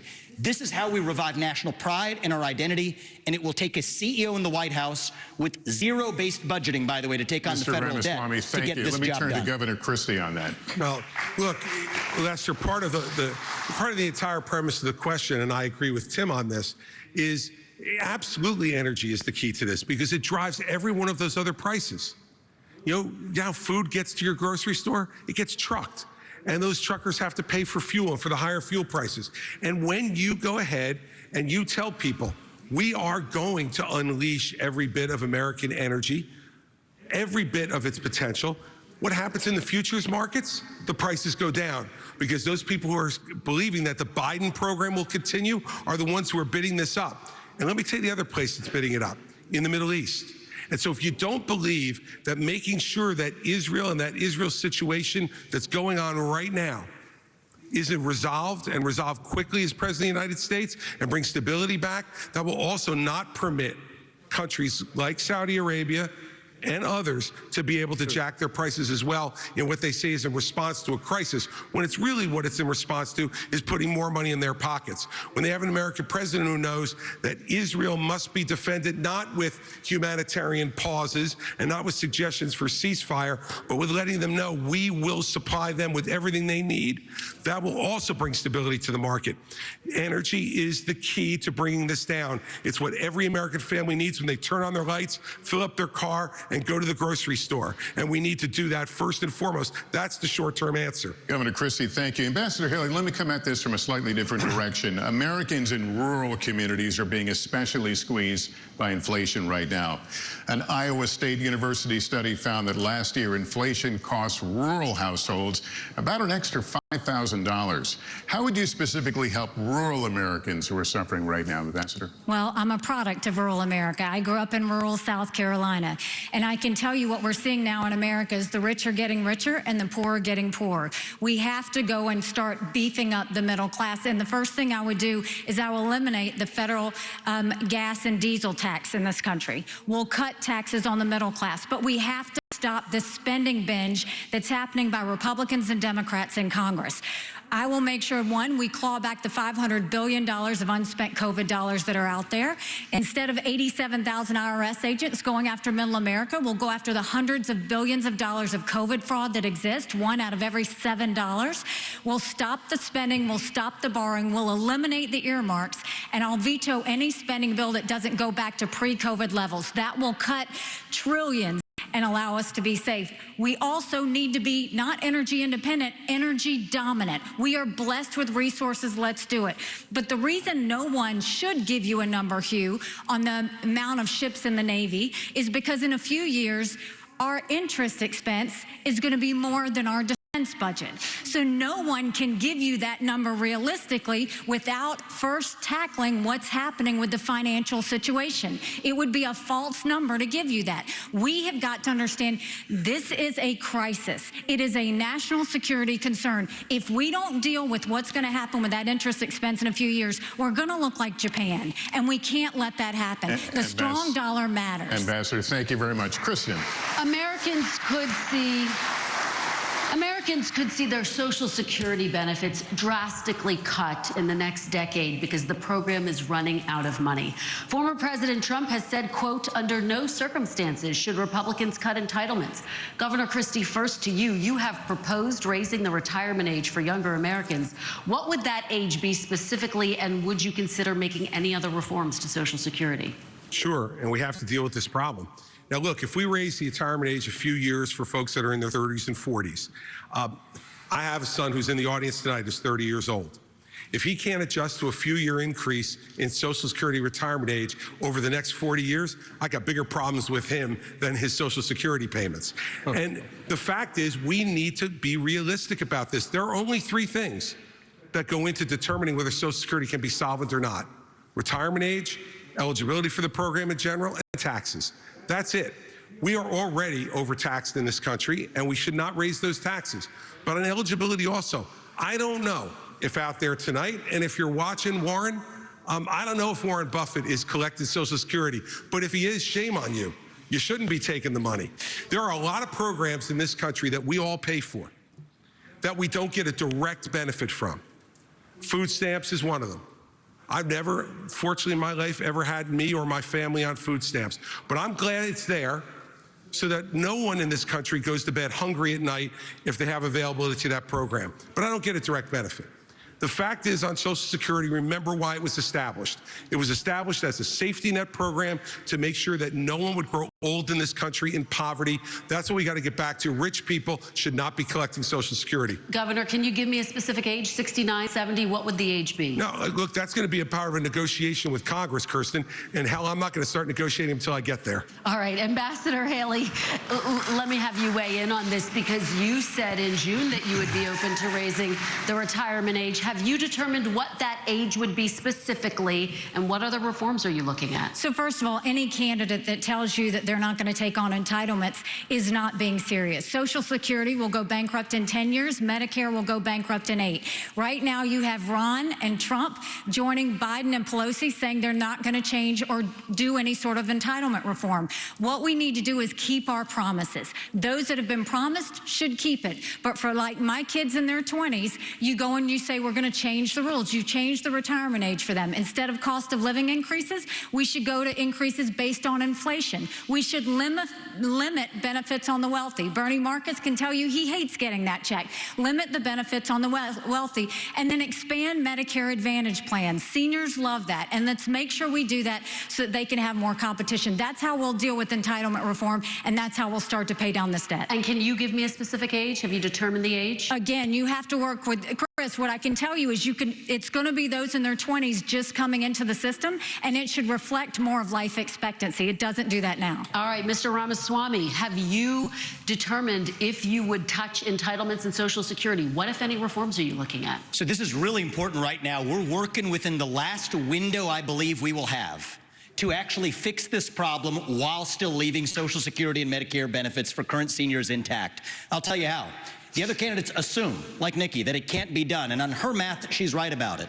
But her math assumes $7 trillion of our $33 trillion national debt going to fight wars like in places like Iraq and Afghanistan. Minus that, our national debt would be $26 trillion right now. Then you go to zero-based budgeting, which I've proposed as a CEO. It's how I've run businesses. It's how many CEOs run businesses. Don't use last year's budget as the baseline. Start with zero as the baseline and then ask what's actually necessary. 75% headcount reduction. Yes, that is severe. In the number of federal employees in the Washington, D.C. bureaucracy. Shut down redundant agencies that should not exist.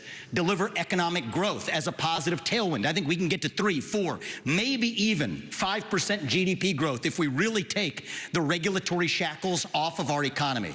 And against that backdrop, I believe this is our last best window to be able to take care of our national debt problem through those severe measures, including sacrificing the foreign wars that many bloodthirsty members of both parties have a hunger for. That's the one secret for how we're going to be able to do this, and that requires discipline.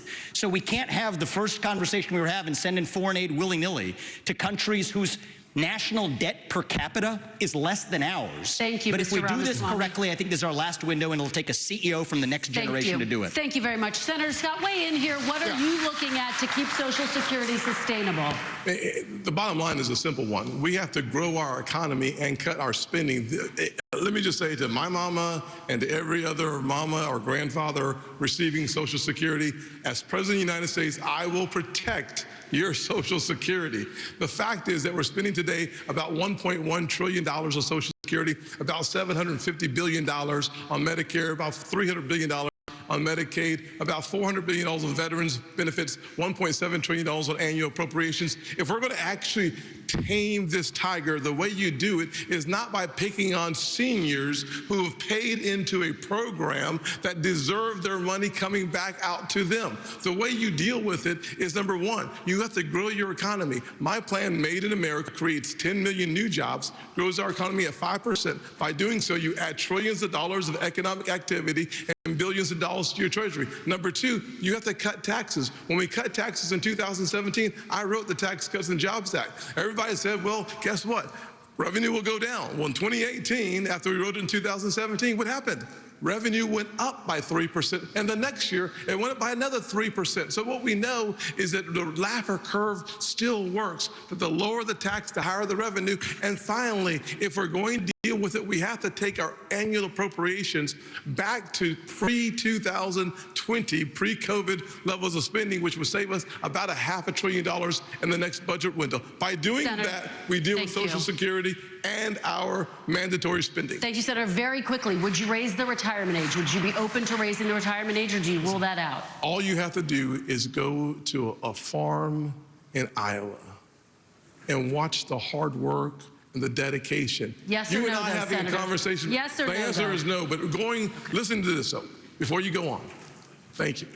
The fact of the matter is that the more physical your labor, a year or 2 or 3 more is actually challenging to the physical body. You and I might have a different perspective, but for those farmers, they're working night and day. Thank you, Senator. I appreciate it. Governor DeSantis, finally to you, would you be open to raising the retirement age, and how would you keep Social Security sustainable? Well, look, as governor of Florida, I know a few people on Social Security, and I know it's important. My grandmother lived till 91, and Social Security was her sole source of income, and that's true for a lot of seniors throughout this country. So what I'd say to seniors in America, promise made, promise kept. I understand what you're going through with the rising prices, and you need that Social Security check. So we'll make sure to get that done.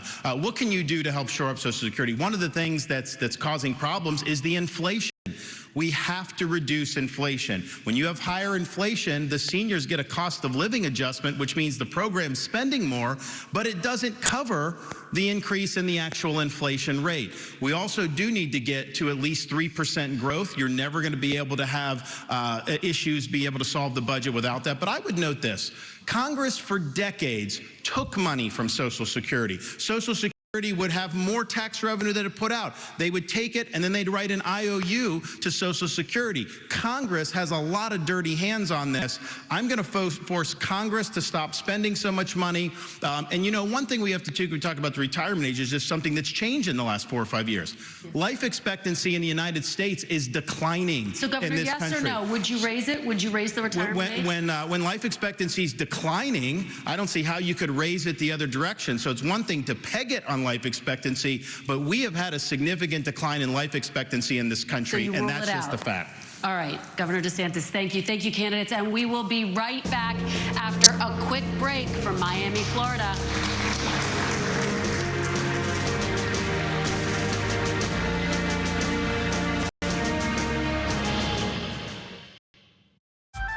I'm Sarah Esrich. I'm the Life Enrichment Director at Independence Village, a senior living community in Waukee, Iowa. Everybody here really, really make you feel like family and that they love you. Our goal with TikTok was to enrich the lives of our residents and just to be able to show people what senior living can be like. I think I am a TikTok grandma. My kids think I am. I mean, we're the ones that are being entertained. Time goes fast when you're having fun. Bass Pro Shops in Cabela's stands tall in our unwavering commitment to honoring our heroes. We extend our gratitude beyond words by proudly offering a legendary salute discount to those who protect our freedoms. Our dedication to those who selflessly serve us runs deep within our DNA. It's not just a discount, it's a commitment to making a difference. Because every day is a chance for us to say thank you. Bass Pro Shops in Cabela's. Your adventure starts here. Why is this so expensive? Well, Joe Biden made an easy pass lane for whales in the Gulf, making it harder to produce energy here at home. This means higher prices at the pump, less money in your pocket, all because of Biden's whale easy pass lane. Seriously? Prices are high enough. We need more American energy, not less. Tell President Biden to stop the whale easy past lane and get gas prices under control.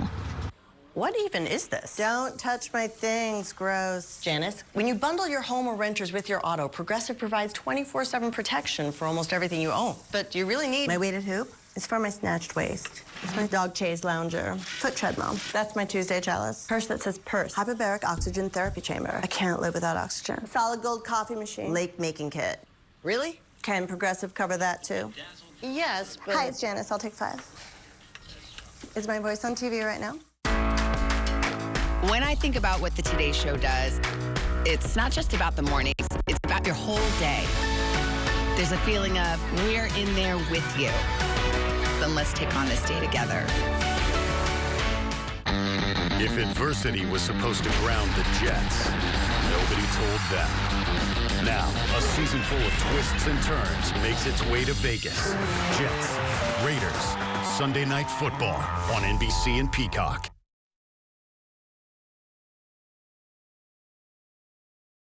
Sequoia Symphony Orchestra featuring guest artist Dominic Cayley performing piano concertos by Gershwin and Rachmaninoff. Saturday, November 18th at the Visalia Fox Theater. Buy tickets now.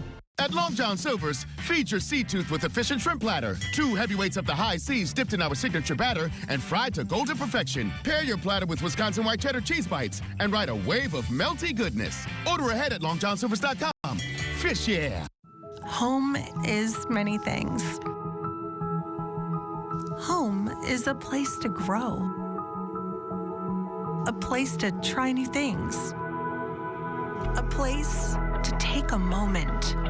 At Monarch, we focus on keeping your AC working so that you can focus on enjoying life. And right now, we're offering a free second opinion so that you don't overpay for work on your AC. Monarch Home Services. Keep home comfortable.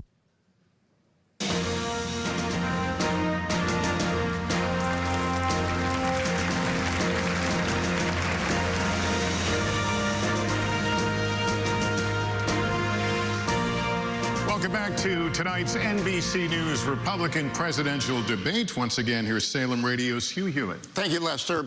When NBC News talks to voters, when I talk to voters every day, they all say that the border is a top issue.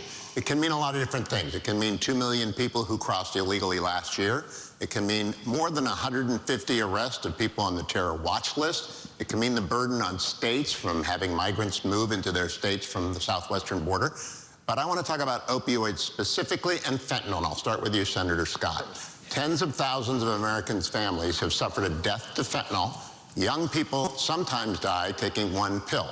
What can you do as Commander-in-Chief on the first day to stop fentanyl and the waterfall of it into this country? Well, number one, we should close our southern border. For $10 billion, we could close our southern border. For an additional $5 billion, we could use the currently available military technology to surveil our southern border to stop fentanyl from crossing our border. I've already led on legislation that would sanction the Mexican cartels. If you remember the path, the precursors come from China. Then they are manufactured in Mexican labs, and then the Mexican cartels bring them across our border. By sanctioning their accounts and eliminating their cash, we starve them of what they need. Number one, closing our southern border makes it nearly impossible to get in. The military-grade technology is a backup, making sure that we not only stop 70,000 deaths in the last 12 months because of fentanyl, it also allows us to deal with the human trafficking travesty that is entering in our country in the same path. If we are going to deal effectively with 100,000 overdose deaths in our country and the 70,000 that is directly linked to fentanyl, we have to deal with our ports of entry and deal with our southern border. If we do that effectively, we have started reducing the challenge from the outside, and then we have to deal with the challenge on the inside, which seems to be connected to a mental health crisis that is spreading throughout our nation. Governor Christie, Senator Scott just mentioned ports of entry. 90% of the fentanyl that is seized in the United States is seized at ports of entry. We don't know what's coming in across the open southern border. You've been a United States attorney. You've taken on cartels. Can it really be done quickly? What would you do as president? It can be done quickly in two ways, Hugh, on fentanyl. The first way is exactly as you suggest, at ports of entry. We have to beef up what our law enforcement has in terms of technology. I would invest in that as president. We need to make sure that law enforcement has every tool at its disposal to do it. Secondly, on day one, I would sign an executive order that would send the National Guard to partner with Customs and Border Patrol, both at ports of entry and at the open ports of our border. Customs and Border Patrol agents are overwhelmed. There's 200,000 encounters a month over the last 11 months. We simply do not have the man and woman power at the border to be able to deal with it. And so dealing with both law enforcement, and you're right, we have done this, we can do this, but we got to give them the tools to do it, and technology is one of the biggest tools that we don't have enough of at the ports of entry. Now, we also need to lower demand, Hugh, in this country. And the way to lower demand is to start treating people again. You know, we started to do this before COVID, and we haven't done enough of it. And for every family out there tonight who has lost a loved one to fentanyl or to any other type of opioid overdose, what you know is all you want is a chance for them to win their lives back. When I'm president of the United States, we're going to call this what it is. It is a disease, like heart disease, diabetes, or any other disease like cancer that can be treated, should be treated. We not only have to stop supply, but we have to lower demand and save lives. Thank you, Governor. Governor DeSantis, you have talked about using United States Special Forces to attack the cartels where they manufacture the chemicals that come from China. How often? How many? What does that look like? Well, first, I was speaking to a dad who lost a son to fentanyl overdose. Son wasn't a drug addict. He had taken some pill that happened to be laced with fentanyl, and it was a fatal overdose. And when he told me, obviously the pain of losing a child is as bad as it gets, but he said what was salt in the wounds is that these elites in DC don't give a damn about what's going on in this country. They don't care that we have tens of thousands of opioid deaths, that the fentanyl's pouring in. They are not taking the type of action we need to. We're declaring it a national emergency on day one. I'm sending U.S. military to the border. I'm gonna stop the invasion cold. I am gonna deport people who came illegally. And I'm even gonna build the border wall and have Mexico pay for it like Donald Trump promised. How are you gonna do it? Yeah, Mexico's not gonna fork over money. We're going to impose fees on the remittances that foreign workers send to foreign countries. We'll raise billions of dollars. I'll build a wall. But we are going to designate the cartels to be foreign terrorist organizations or something similar to that. And we're going to authorize the use of deadly force. We're going to have maritime operations to interdict precursor chemicals going into Mexico. But I'll tell you this, if someone in the drug cartels is sneaking fentanyl across the border when I'm president, that's going to be the last thing they do. We're going to shoot them stone cold dead. Ambassador Haley, if the United States uses special forces in Mexico without prior notice to the Mexican allies to our south, what would your colleagues at the United Nations think about that? I don't care what my colleagues at the United Nations think. What I'll tell you is, first of all, you have to go to the source. We have lost more Americans than the Vietnam, Afghanistan, and Iraq wars combined. We lost 75,000 Americans last year. Go to the source. It is the reason why we'll continue to say we will end all normal trade relations with China until they stop murdering Americans. You watch how quick that flow stops. The second thing is we'll send special operations in to take out the cartels. We need to go to where they're distributing it, where the supply centers are, and take them out. We'll put 25,000 more Border Patrol and ICE agents on the ground and let them do their job. We will defund sanctuary cities. We will go back to the Remain in Mexico policy so that everybody stays in Mexico and they never get here in the first place. And instead of catch and deport, we'll go to catch and release. Instead of catch and release, we'll go to catch and deport. That is the way we'll deal with the border. Those are the things that we have to do going forward. But I do agree with Chris. One of the first things that we have to do is really focus on mental health and addiction centers. It is something that is needed in our country terribly because we don't deal with mental health, and someone who doesn't get care for mental health falls into addiction, and we owe it to them to treat it like the cancer that it is. Mr. Ramaswamy, special forces in Mexico shoot them stone cold dead at the border? One thing I just want to say, and how we're talking about this issue is, like Ron, I've actually met many parents across this country who have lost their kids to laced pharmaceuticals that have fentanyl in them. The only thing I would ask, Ron, I think you'd be on the same page with me on this. Let's not even call that an overdose. Right. That is not an overdose. That is poisoning.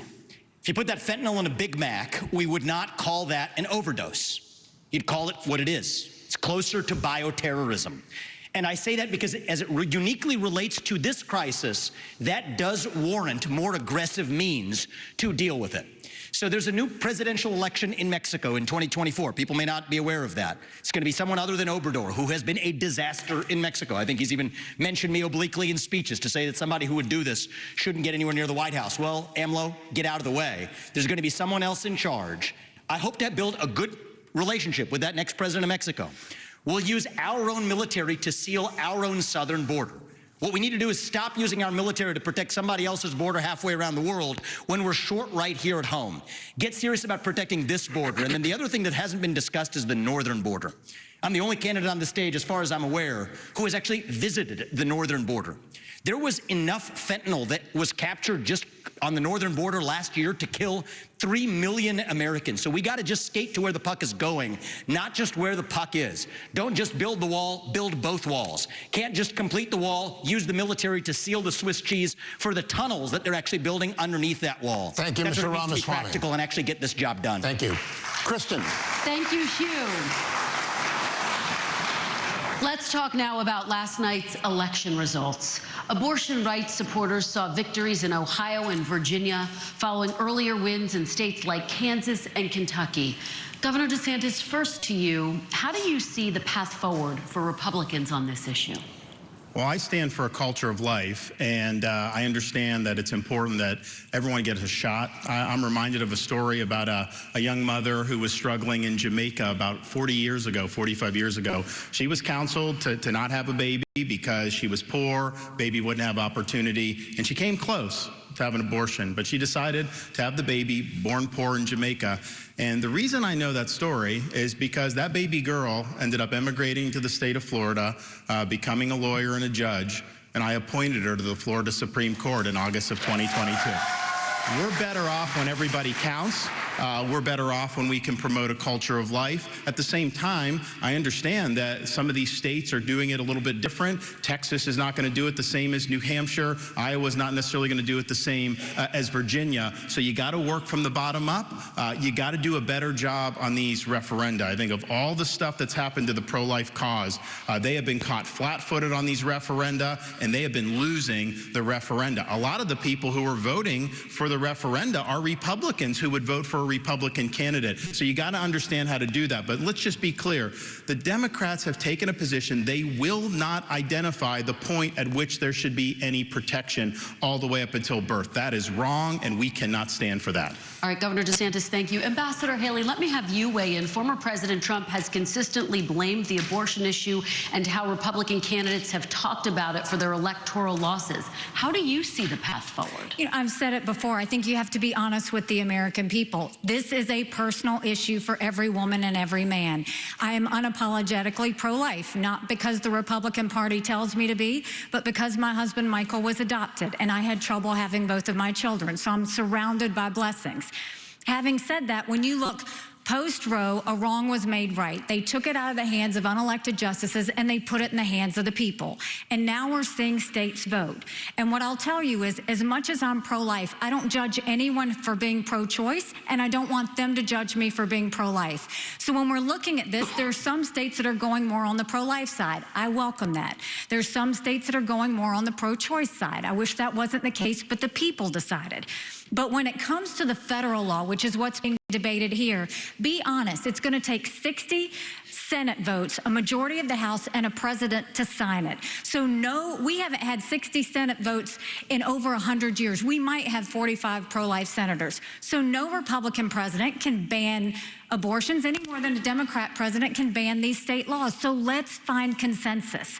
Let's agree on how we can ban late-term abortions. Let's make sure we encourage adoptions and and good quality adoptions. Let's make sure we make contraception accessible. Let's make sure that none of these state laws put a woman in jail or give her the death penalty for getting an abortion. Let's focus on how to save as many babies as we can and support as many moms as we can, and stop the judgment. We don't need to divide America over this issue anymore. Thank you, Ambassador.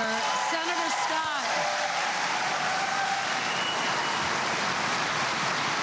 Senator Scott, I'd like you to weigh in. How do you see the path forward, and what do you make of what Ambassador Haley just said? Do you see this as a consensus issue? Well, I'm 100% pro-life. I have had 100% pro-life voting record. I would certainly, as President of the United States, have a 15-week national limit. I would not allow states like California, Illinois, or New York to have abortion up until the day of birth. I certainly wouldn't not allow for governors, former governor, Democratic governor of Virginia, who talked about infanticide. We need a 15-week federal limit. 3 out of 4 Americans agree with a 15-week limit. 47 out of 50 countries in Europe agree with a 15-week limit. I would challenge both Nikki and Ron to join me at a 15-week limit. It is in our nation's best interest, and frankly, I think it's unethical and immoral to allow for abortions up until the day of birth. We have an opportunity in this nation to stop that reckless behavior from states like California, New York, and Illinois. I'd go a step further.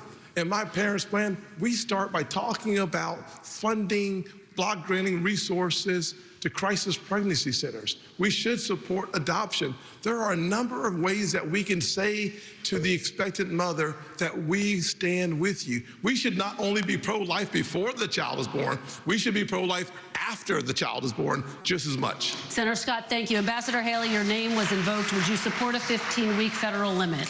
I would support anything that would pass, because that's what would save more babies and support more moms. But you have to be honest with the American people, and I appreciate that Tim keeps calling me out for this. But Tim, there was a bill last year. Lindsey Graham sponsored it. You didn't even co-sponsor the bill. And then when you first were interviewed on this, when you ran, you wouldn't even say you were for 15 weeks. What I am saying to the American people is, let's see what we can agree on. Let's bring people together and decide what we can agree on. I will sign anything where we can get 60 Senate votes, but don't make the American people think that you're going to push something on them when we don't even have the votes in the Senate. It's important that we're honest about that. Let me go to Mr. Ramaswamy. Would you support a 15-week federal ban, and what is the path forward on this issue? I just wanted to say, I mean, I think Nikki Haley did invoke being honest, and I just want to give credit to Tim Scott. He's honest about where he stood, and I think you should be honest, not making a political calculus, but to say, if a bill is served up, would you sign it? Here's my view on this. Speaking as a man, they say men have trouble speaking on this issue. I don't think we need to be that way. It was my home state of Ohio, I'm upset about this, yesterday, that passed a constitutional amendment that now effectively codifies a right to abortion all the way up to the time of birth without parental consent. Why? It's back to that Republican culture of losing. The Republicans did not have an alternative amendment or vision on the table. I know Ohio. I was born, raised, and I lived there. It's representative of the country. If in the state of Ohio we talked about access to contraception, adoption, and also here's the missing ingredient in this movement, sexual responsibility for men. We live in an era of reliable genetic paternity tests that are 100% reliable. So we can say men deserve more responsibility. So we can tell women we're all in this together. It's not men's rights versus women's rights. It's about human rights. And I come back to that case that Clarence Thomas spoke of. A pregnant woman walking down the street. She's assaulted. The unborn child dies in that assault. You find me one person in this country who says that that criminal does not deserve liability for that death. You won't find one.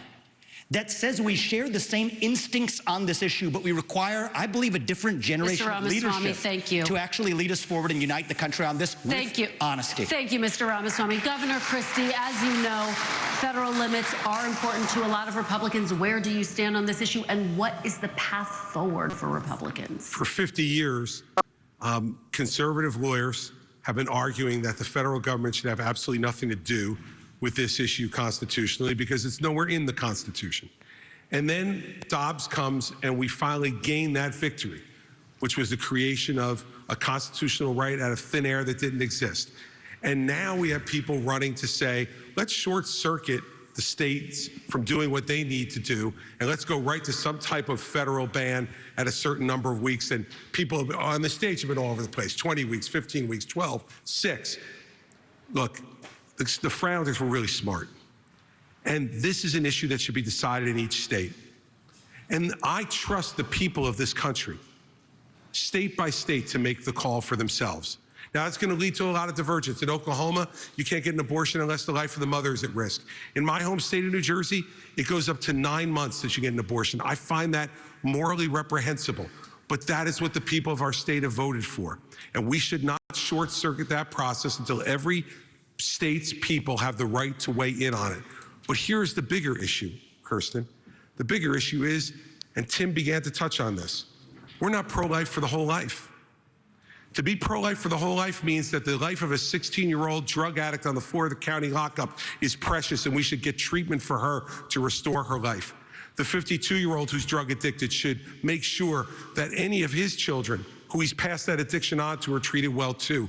Pro-life's not just in the womb, Kirsten, it's for the whole life. All right, Governor, thank you. Candidates, thank you. We're going to take a final break, and when we come back, we'll hear from all of you with your closing statements. This is the NBC News Republican presidential debate. We'll be back right after this.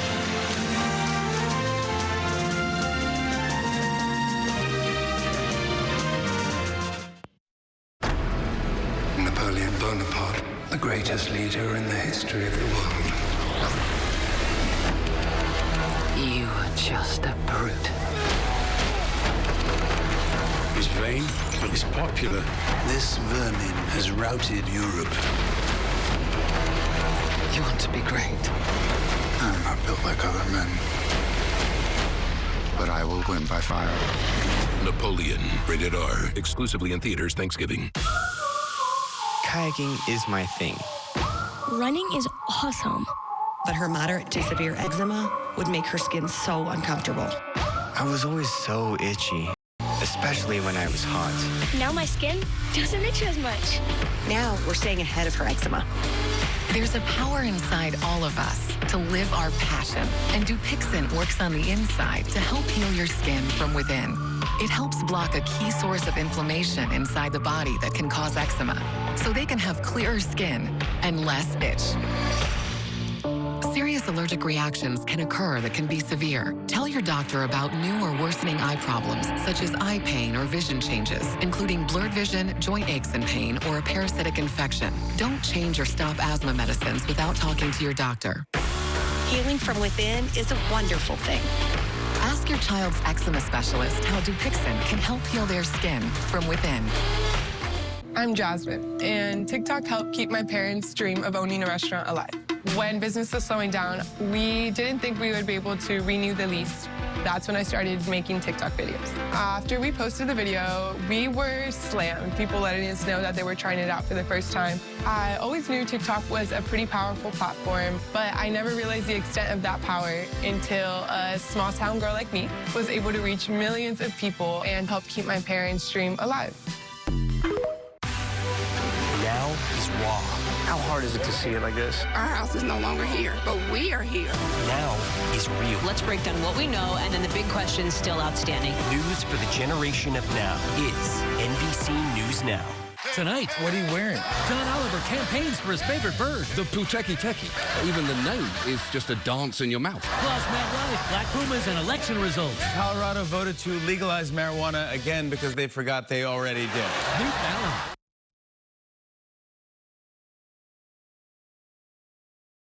You want my 2 for $4 breakfast croissants with a freshly cracked egg, melty American cheese, and 2 warm, buttery... Oh, well, that backfired. Now I'm hungry. If you are too, then try them for $4.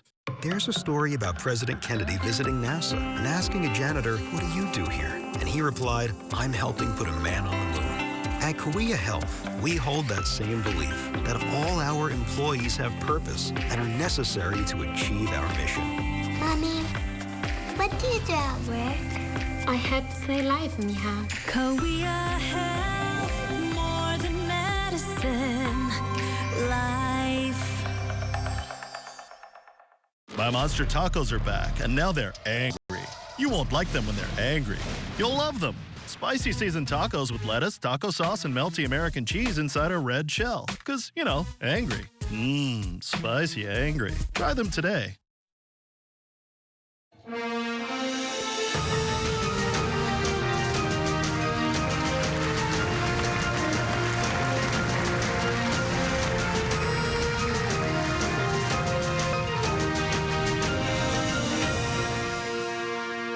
Well, welcome back, everyone. With only 2 hours for a debate, we know there are other major issues that are important to Republican primary voters.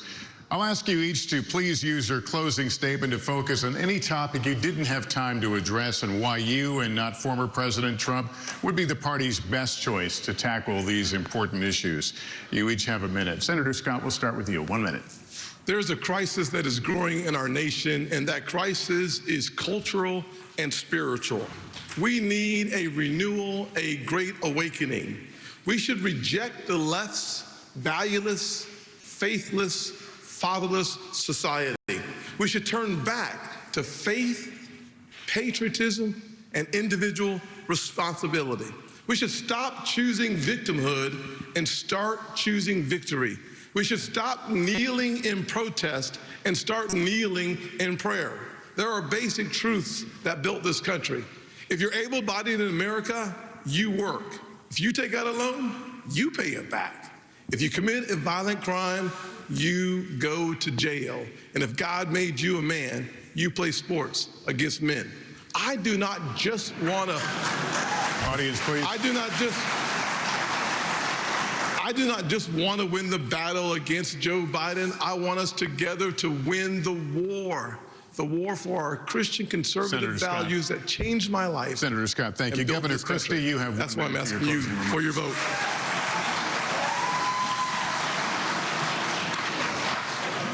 Thank you for hosting tonight. Listen, it's a gift to be an American.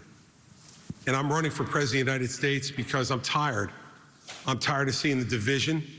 I'm tired of seeing the anger. And I can see in the eyes of Americans their exhaustion. Their exhaustion from the petty, personal politics that have taken over this country over the last number of years.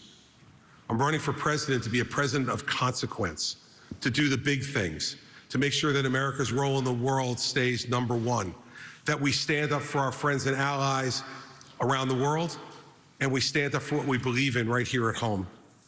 And it's not to eliminate our differences. Our differences has always been our strength as a country, not our weakness.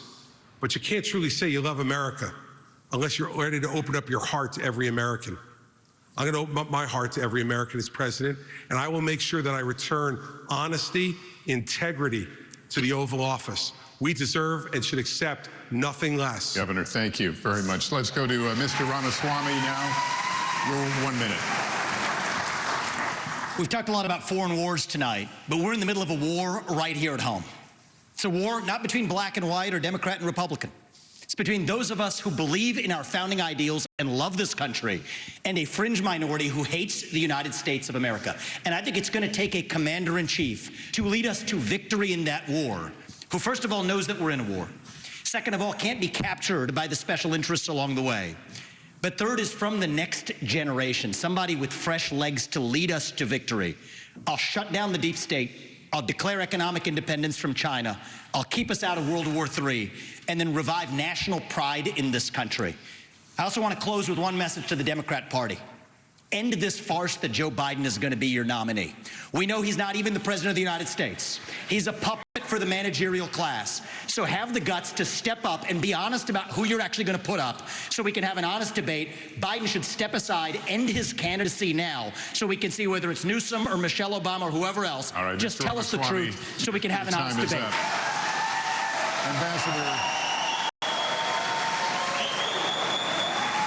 Ambassador Haley, you have 1 minute for your closing. Thank you. The world is on fire. We have a war in Europe. We've got a war in the Middle East. We've got China on the march.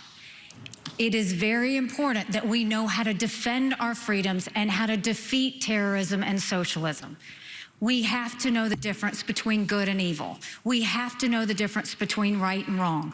We need to know that a strong America doesn't start wars, a strong America prevents wars.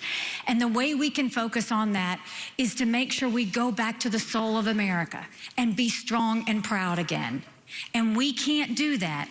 We can't win the fights of the 21st century with politicians from the 20th century. We have to move forward, and we can do this. I know we can do this. So join our movement. Go to NikkiHaley.com, and we will once again show what America that's strong and proud looks like. God bless. Ambassador, thank you.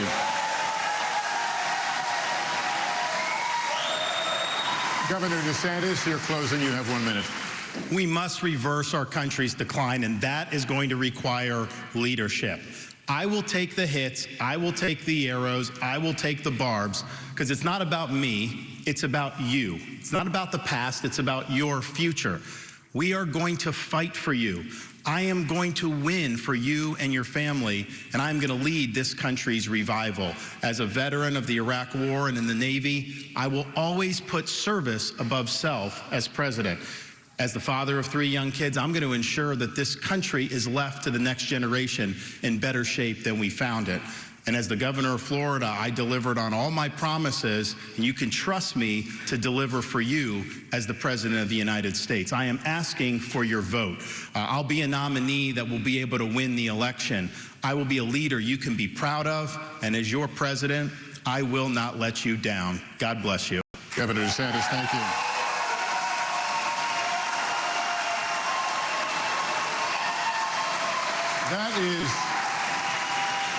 That is going to conclude our debate. The next line says if the audience can hold their applause. That didn't work out. But anyway, for just a few more seconds, I'll ask you to just hold the applause.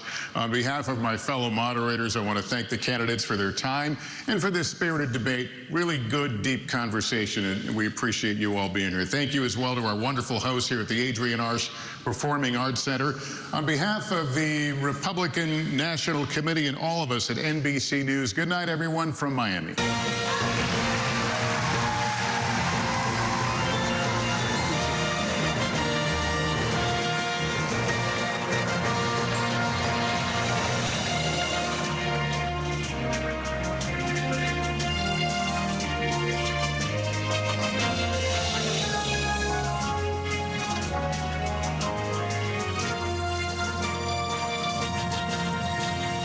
And good evening. It was billed as a debate that was make or break for all the candidates, and each of those candidates on stage right now came to make a mark.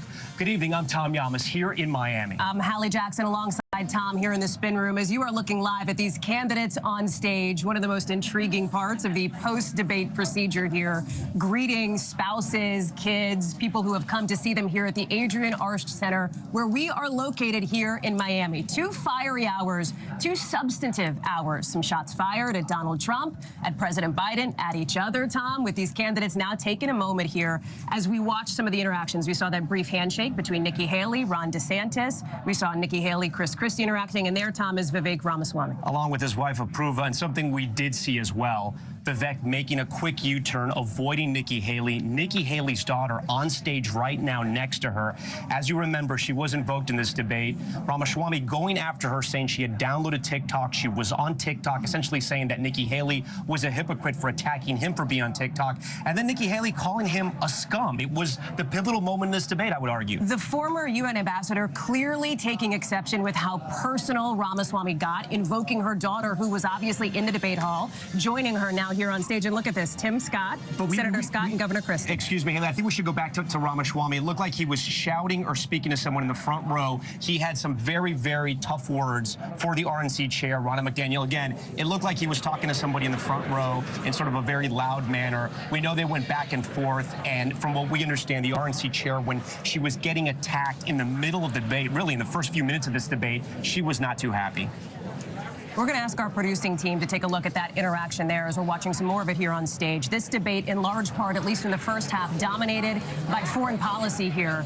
Fitting, given the backdrop of that war in the Middle East between Israel and Hamas. You heard candidates draw distinctions on some of these foreign policy topics, on China, for example, on Ukraine, and specifically on Iran, where we heard some new announcements here from Senator Tim Scott as we're taking another look here at Vivek Ramaswamy. Some of these candidates are sort of talking to some of the supporters, some of the donors who are in the hall. 1,500 people here for this debate, Tom. I see Vivek there with his young son. I got to give props to Vivek's son for staying up this late. It looks like he's speaking now to Ronna McDaniel. Can't make her out exactly, but it looks like they may be having the exchange. Look, this was a big debate. Vivek came out here. He attacked the moderators. He attacked the media. He attacked the RNC for setting up this debate the way it was. And for a lot of the debate, he was on the attack. It was Vivek first, the rest of the room. When we look at the rest of the candidates and who received a lot of that incoming, we start with Nikki Haley. It then goes to Governor Ron DeSantis, who was center stage, of course, the hometown hero, if you will, in his state of Florida. And then Vivek in third place, getting other attacks as well. But he clearly was on offense tonight, Haley. One of the biggest questions, Tom, had been, would this debate change the game, given where things stand politically? Because obviously we had these 5 candidates on stage. Donald Trump, over the course of the last 2 hours, has not been in this building. He's about 20 minutes away, holding his own rally in Hialeah. The question is, did any voters' minds change? Because right now, Donald Trump is not just ahead in the polls, he is dominating in the polls, specifically in the early states of Iowa and New Hampshire as well, as we're taking a live look here at former UN Ambassador Nikki Haley, again, greeting people there in the crowd. We should mention Senator Tim Scott, along with his mother, his biggest supporter. She was at the debate. He invoked her as well now with his nephew here on stage. Senator Scott had some big moments, too, talking about what it means for gas prices, that gas prices, when they are on the rise, they are a crisis in the American family. Also saying that raising the retirement age for Social Security would be so hard for so many people, including Iowa farmers. There's also a question, and it may be tough for Senator Scott to hear, if he will be on the debate stage for the next one, because he is somebody who has made the threshold, but just barely for these debates, both him and Chris Christie facing that reality here, Tom. Yeah, so I think Nikki Haley has walked off the stage now without looking at or shaking Vivek Ramaswamy's hand. I think we hopefully will have a chance to speak to her in a few moments, and we'll ask her about all those exchanges. And that is because we are here live in what's called the Spin Room here in Miami. The candidates are going to be walking right behind our set where we are now. The room is filling up with reporters, photographers, looking to get some of the reaction here from what we've just seen over the course of these last 2 hours. You heard not just foreign policy, not just the economy, but this issue of abortion access specifically right toward the end, given what we've seen in the last 24 hours. Of course, that election where in states like Ohio, Kentucky, Virginia, you saw voters move to protect that access. One thing we didn't hear a lot of was former President Trump. That's right. And I want to go to our Garrett Haake right now, who can explain to our viewers who have been watching this debate for the last 2 hours. So Garrett, it's been polled that when these Republican candidates attack the former president, even though they're trying to beat him and they're running against him, it actually hurts them.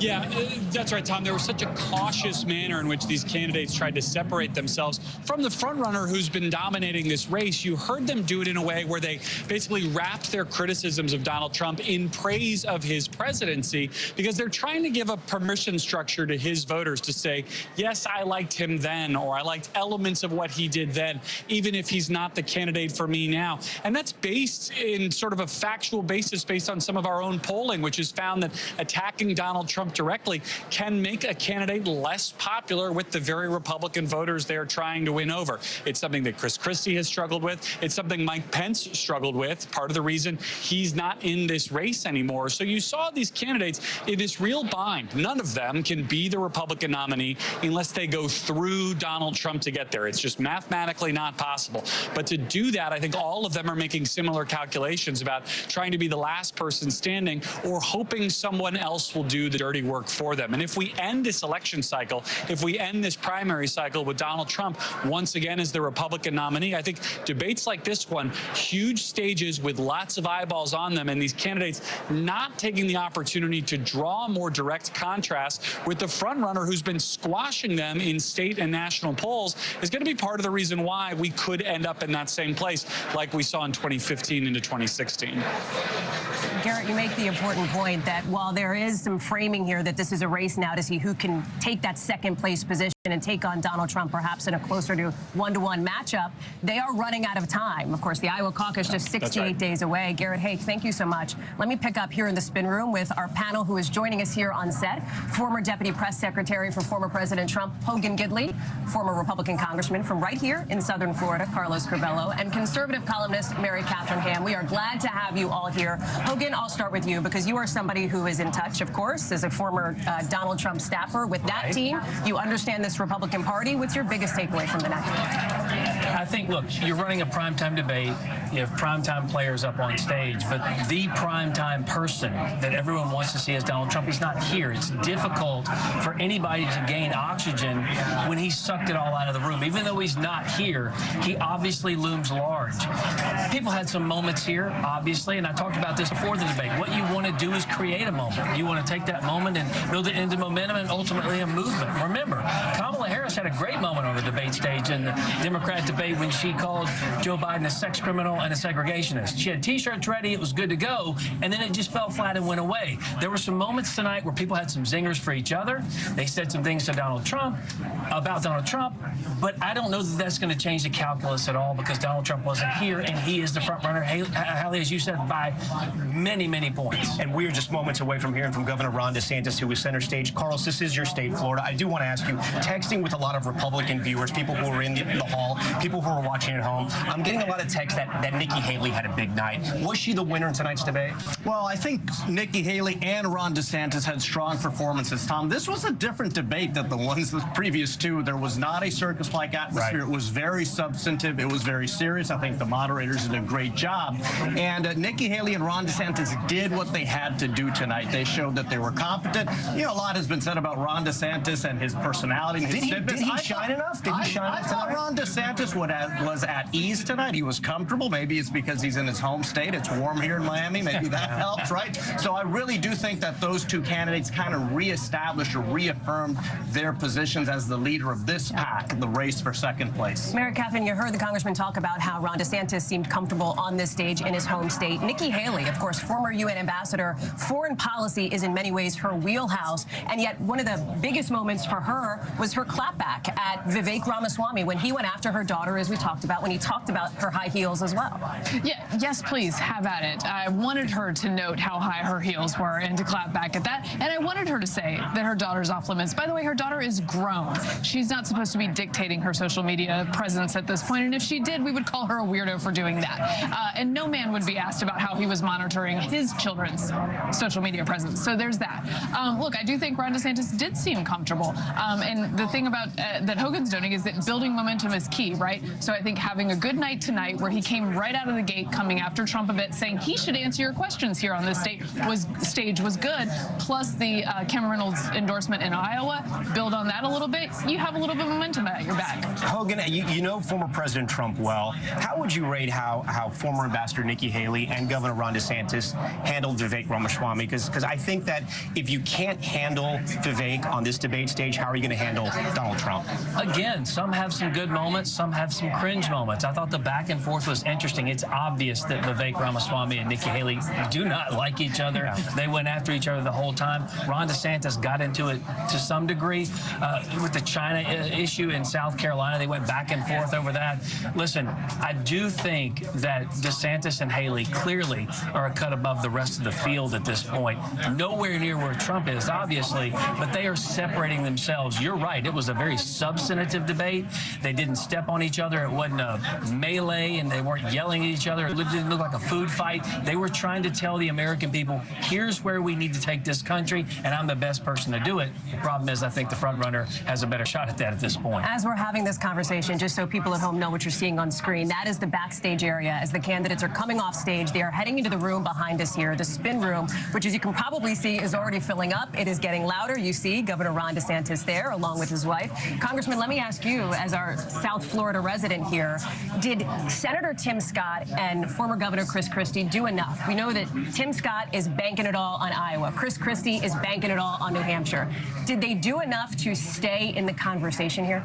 Hallie, I don't think they did enough to break through. I mean, status quo, sure, maybe they can stay in the race a bit longer. Maybe they can even make the next debate, but they're behind. They really need to, make a leap forward. They needed to attack some of these other candidates a bit more, and they didn't really connect. I think that they did adequate performances. I mean, no one had a disastrous performance here. No one disqualified themselves, but I don't think Christie or Scott did enough to make it to that next level. Mary Catherine Ham, what do you think Republican voters, I would argue, the party is obviously fractured. Is it Donald Trump's party? Is it the party of Ronald Reagan? Is it the party of Tucker Carlson? It's unknown right now. But the debate and what was happening in the beginning of the debate, especially with the personal attacks on the RNC and then on the other candidates, who does that motivate to vote for? I'm kind of confused what the strategy was there in the beginning. Look, it's tricky, right? Going after moderators, I think, always works well for Republican audiences. It's not an unusual tactic. Did it work out well tonight? I don't know. It's fine. I agree that Christie and Scott, not exactly exhilarating tonight. I'm not sure that they should be at the next debate because of that. But here we are, and the fracturing is real, and I don't know exactly how people are reacting to this, but I talked to some voters over at an Americans for Prosperity event near here in Libre Initiative, Hispanic voters who are Florida voters, and many of them, and this is something I note every time we watch a debate, women voters like Nikki Haley. And that is a thing that people have to reckon with, because these suburban educated women voters are what you have to earn back in order to make the Republican Party successful again. Super intrigued as to what we're hearing from voters, and the good news is we have correspondents stationed up across the country at some of these key early states. We're going to get to some of those voter panels in just a second. And we're going to have much more debate coverage from Miami in just a moment. From right here, Florida Governor Ron DeSantis standing by to join us in the spin room. We'll be able to talk to him about the debate and ask him some very tough questions. As we mentioned, those correspondents in key early states include Ryan Nobles, stationed out for us there in New Hampshire. Hey, Ryan, you watched the debate with some folks there. Tell us what you're seeing. Yeah, that's right, Hallie. We watched the debate with some very engaged New Hampshire voters. And guys, I have to ask you, who do you think won the debate? Obviously, a lot of different opinions. We'll get the take of these first-in-the-nation voters when we come back.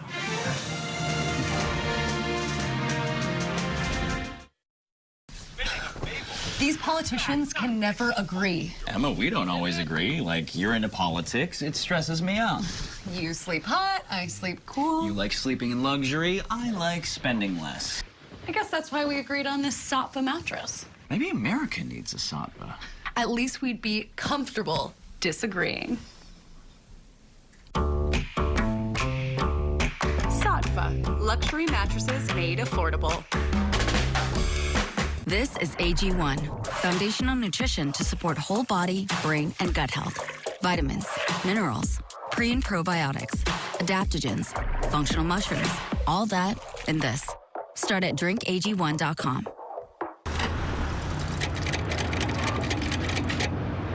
Why is this so expensive? Well, Joe Biden made an easy pass lane for whales in the Gulf, making it harder to produce energy here at home. This means higher prices at the pump, less money in your pocket, all because of Biden's whale easy pass lane. Seriously? Prices are high enough. We need more American energy, not less. Tell President Biden to stop the whale easy pass lane and get gas prices under control. I'm Sarah Esrich. I'm the Life Enrichment Director at Independence Village, a senior living community in Waukee, Iowa. Everybody here really, really make you feel like family and that they love you. Our goal with TikTok was to enrich the lives of our residents and just to be able to show people what senior living can be like. I think I am a TikTok grandma. My kids think I am. I mean, we're the ones that are being entertained. Time goes fast when you're having fun. The Real Real, authenticated luxury resale. 10,000 new arrivals every day. Gucci, Prada, Hermes, Tiffany, Cartier, Rolex. all up to 90% off retail. For you, for them, for all. Love The Real Real. $100 extra for first-time consigners at therealreal.com. Terms apply. For people with diabetic nerve pain of the feet, it's time for Great Feets. Help get them with Qutenza, the only topical prescription treatment approved to help reduce diabetic nerve pain of the feet. Great Feets. The day-to-day, ordinary things that seem extraordinary when your feet feel better. Qutenza is different. One 30-minute application in your doctor's office can provide up to 3 months of diabetic foot pain relief. Qutenza can only be applied by a healthcare provider. Qutenza can cause severe irritation of eyes, mucous membranes, respiratory tract, and skin. Patients may experience pain and burning upon application, and following removal of Qutenza, reduced sensation in the feet may occur. The most common side effects were redness, pain, or itching where Qutenza was applied. If any of these side effects become severe, tell your doctor immediately. Talk to your doctor about how Qutenza may help reduce pain in your feet so you can get onto your own great feats. Qutenza. Learn more at Qutenza.com. This is what a country in war looks like. You came to give blood. So many stories of heroism and heartbreak emerging from here.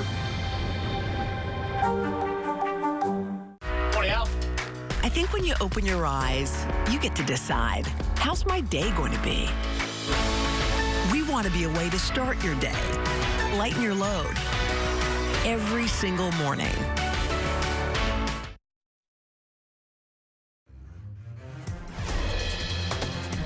Donald Trump's a lot different guy than he was in 2016. He owes it to you to be on this stage and explain why he should get another chance. Welcome back to our coverage of the third Republican debate here on NBC News. I'm Hallie Jackson. And I'm Tom Llamas. We are live tonight from the spin room, as you can see just behind us. The candidates are now making their way to our set after tonight's debate, and we're joined now live by Florida Governor Ron DeSantis. Governor, thank you so much for joining our coverage. You were front center stage, hometown hero, if you will. This is your state of Florida. How did you feel you did in this debate, and are you upset that debate after debate, the former president is not there side-by-side debating with you? Well, I think we did really well, and I think NBC did a good job. I mean, I have watched debates over the years. I've participated in a couple already, and I think the people at home probably got a good viewing experience because the questions were substantive. People were able to talk.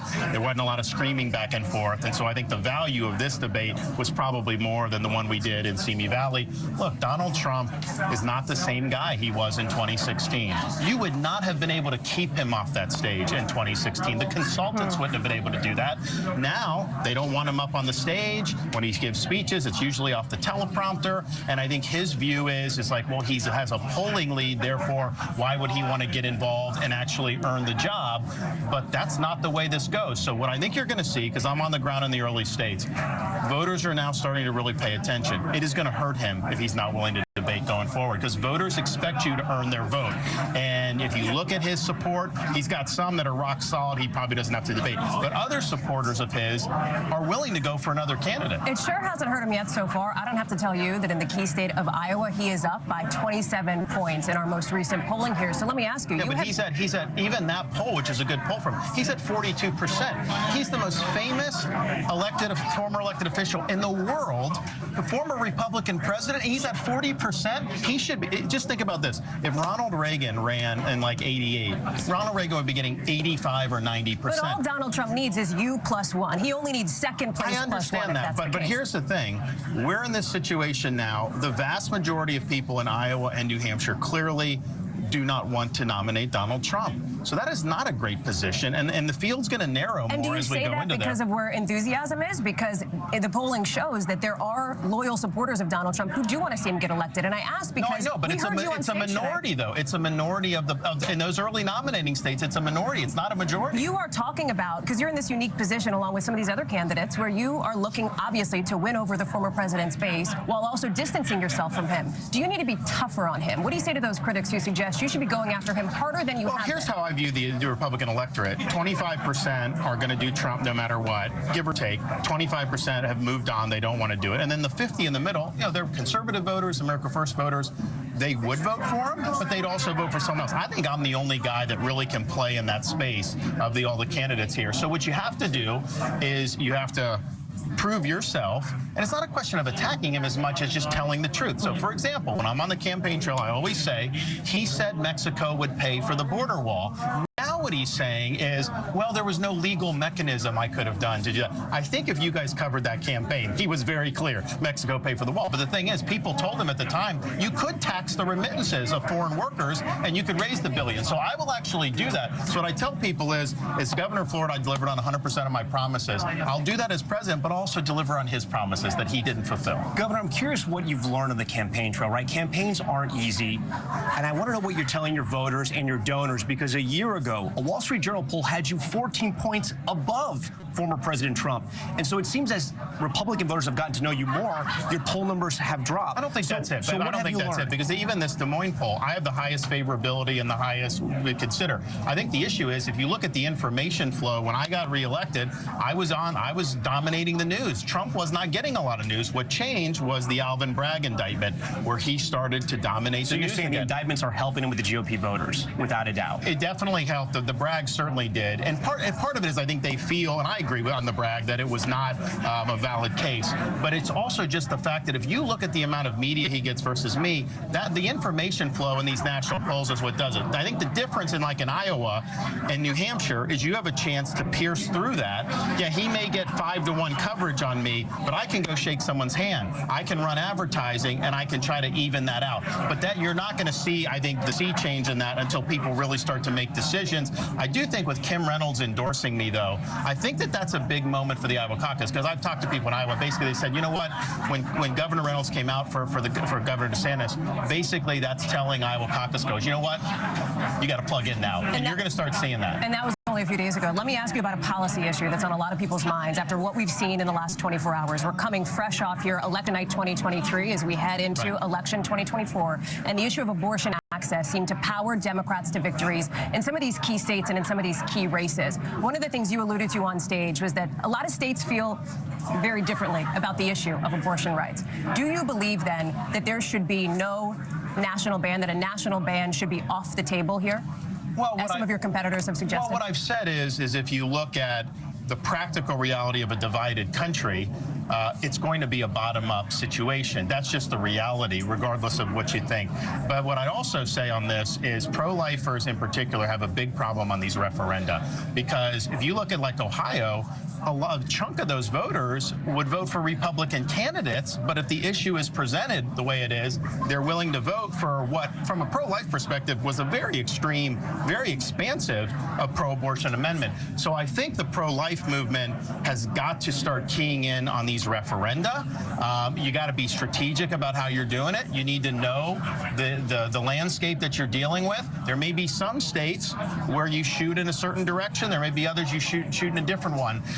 But they have been getting their clock clean on the referenda. I think that's a big problem. I don't think it's as big a deal. So do you believe a national ban should be off the table? I don't think it's, but I don't think it's as much about the electoral in terms of the candidates. I mean, obviously it plays a role, but good Republican candidates did very well in 2022 and the aftermath of Dobbs. I think for our party, I think that's part of it, but I think it's also, quite frankly, the Trump factor. I think there's certain voters that they don't like the Trump, the Trump shtick, and they break for the Democrats, even though they think the country's going in the wrong direction. That is why I've argued, and others, and Kim Reynolds argued, Donald Trump as the nominee would be a huge risk, because when push comes to shove, all these elections since Biden's gotten in, special elections, then this, in the midterm, we should be cleaning house. He's unpopular, president of another party, and yet they're overperforming in almost everyone, and that's pre-Dobbs too. It's not just post-Dobbs. That's why I think that's a big factor. The data and the election losses show Republicans may be up against some headwinds when it comes to abortion. We're going to have to wait and see till November. Governor, we appreciate all your time. The governor and everyone on that stage hoping to change minds, right, in the key first primary states. Our Ryan Nobles is in the town of Keene, New Hampshire tonight. So, Ryan, the question of the night, did anyone gain any ground after tonight's debate? What's up? We're here at Tempesta's restaurant in Keene, New Hampshire, and these Republican voters were really keyed in on this debate today. And you mentioned that issue of abortion, and I want to talk to Doreen about that, because it was perhaps one of the biggest reactions we got in the room was Nikki Haley's response on abortion. Doreen, why were you so struck by it? Well, I am so disappointed that there are so many women in this country that vote with their emotions. And she really kind of brought out that that is what women want. And what most of them don't realize is with the overturning of Roe versus Wade is now the states have the choice. They have the choice of voting in their state elections on whether or not they want abortions for 15 weeks, 24 weeks, whatever it is. And the family is a huge factor in, if you ask any grandparent if they would want to have their daughter have an abortion, when you see that little grandbaby down there, I can't believe so many women just vote on the issue of the abortion instead of what all these other things. And you felt that she articulated that message in a good way. Okay, great. And there are so many other things in the world happening that we All right, great, Doreen, thank you for that. But we want to get back here, and you told me before you thought that this was the most substantive debate that you've seen up until this point. It was the best managed. It was the most substantive, and by consequence, it was riveting. The second debate, I literally fell asleep. And you didn't fall asleep tonight, and that's good. And that's part because Jimmy here did a good job taking care of us. But we want to get one more take here before we go. And ma'am, tell me, and our camera here is behind us. He's coming around. Here he is. What did you think was the most important issue in the conversation tonight amongst these candidates? Well, I thought the idea that the world's on fire was pretty important. And the question of whether we help these countries or not was important. And I also need to repeat that I think that Nikki did a good job with the abortion issue, particularly after thinking about the losses the Republican Party had yesterday. The Democrats are making that an issue again. I would like to see it be a personal issue to all of the women here and all of the women in the country, and not be such a public issue that will forget about our economy and about the state of the world. Okay, great. Thank you for that. And thank you to all these voters. They say New Hampshire voters are among the most educated in the country. We saw that firsthand here tonight, Tom and Hallie. They were very engaged in this debate, and I think they learned a lot about these candidates. We'll send it back to you guys. They sure were paying attention. Ryan Nobles, thank you so much live for us from New Hampshire. We're going to have a lot more debate coverage from here in the Spin Room in Miami in just a minute, including with somebody who has just joined us here on set, the former governor of South Carolina, the former UN ambassador, Nikki Haley. She'll be with us in just a minute.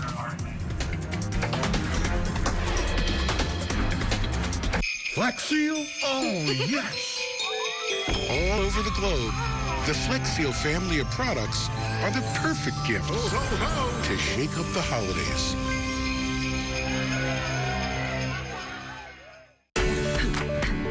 This is how it feels to do more with less asthma, thanks to Dupixent.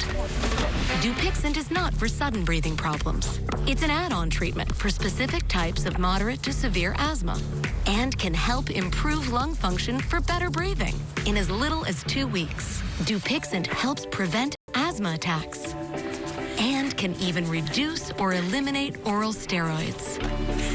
Imagine that.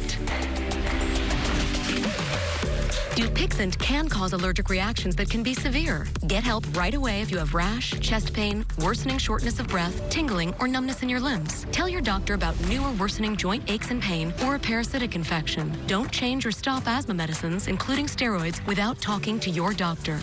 Who knows what you can do when you do more with less asthma? Ask your doctor about Dupixent, the most prescribed biologic for asthma. Okay, everyone.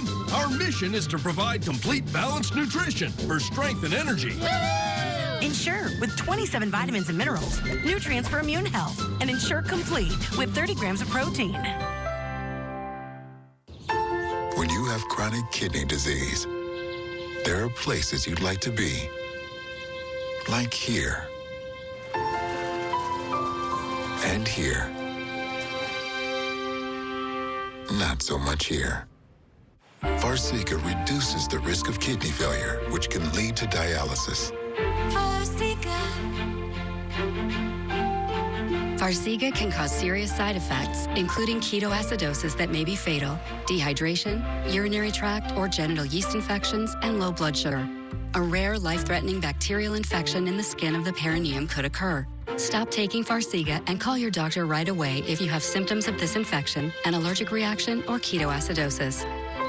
When you have chronic kidney disease, it's time to ask your doctor for Farxiga, because there are places you want to be. If you can't afford your medication, AstraZeneca may be able to help. Were you calling the shots, though, Mr. President?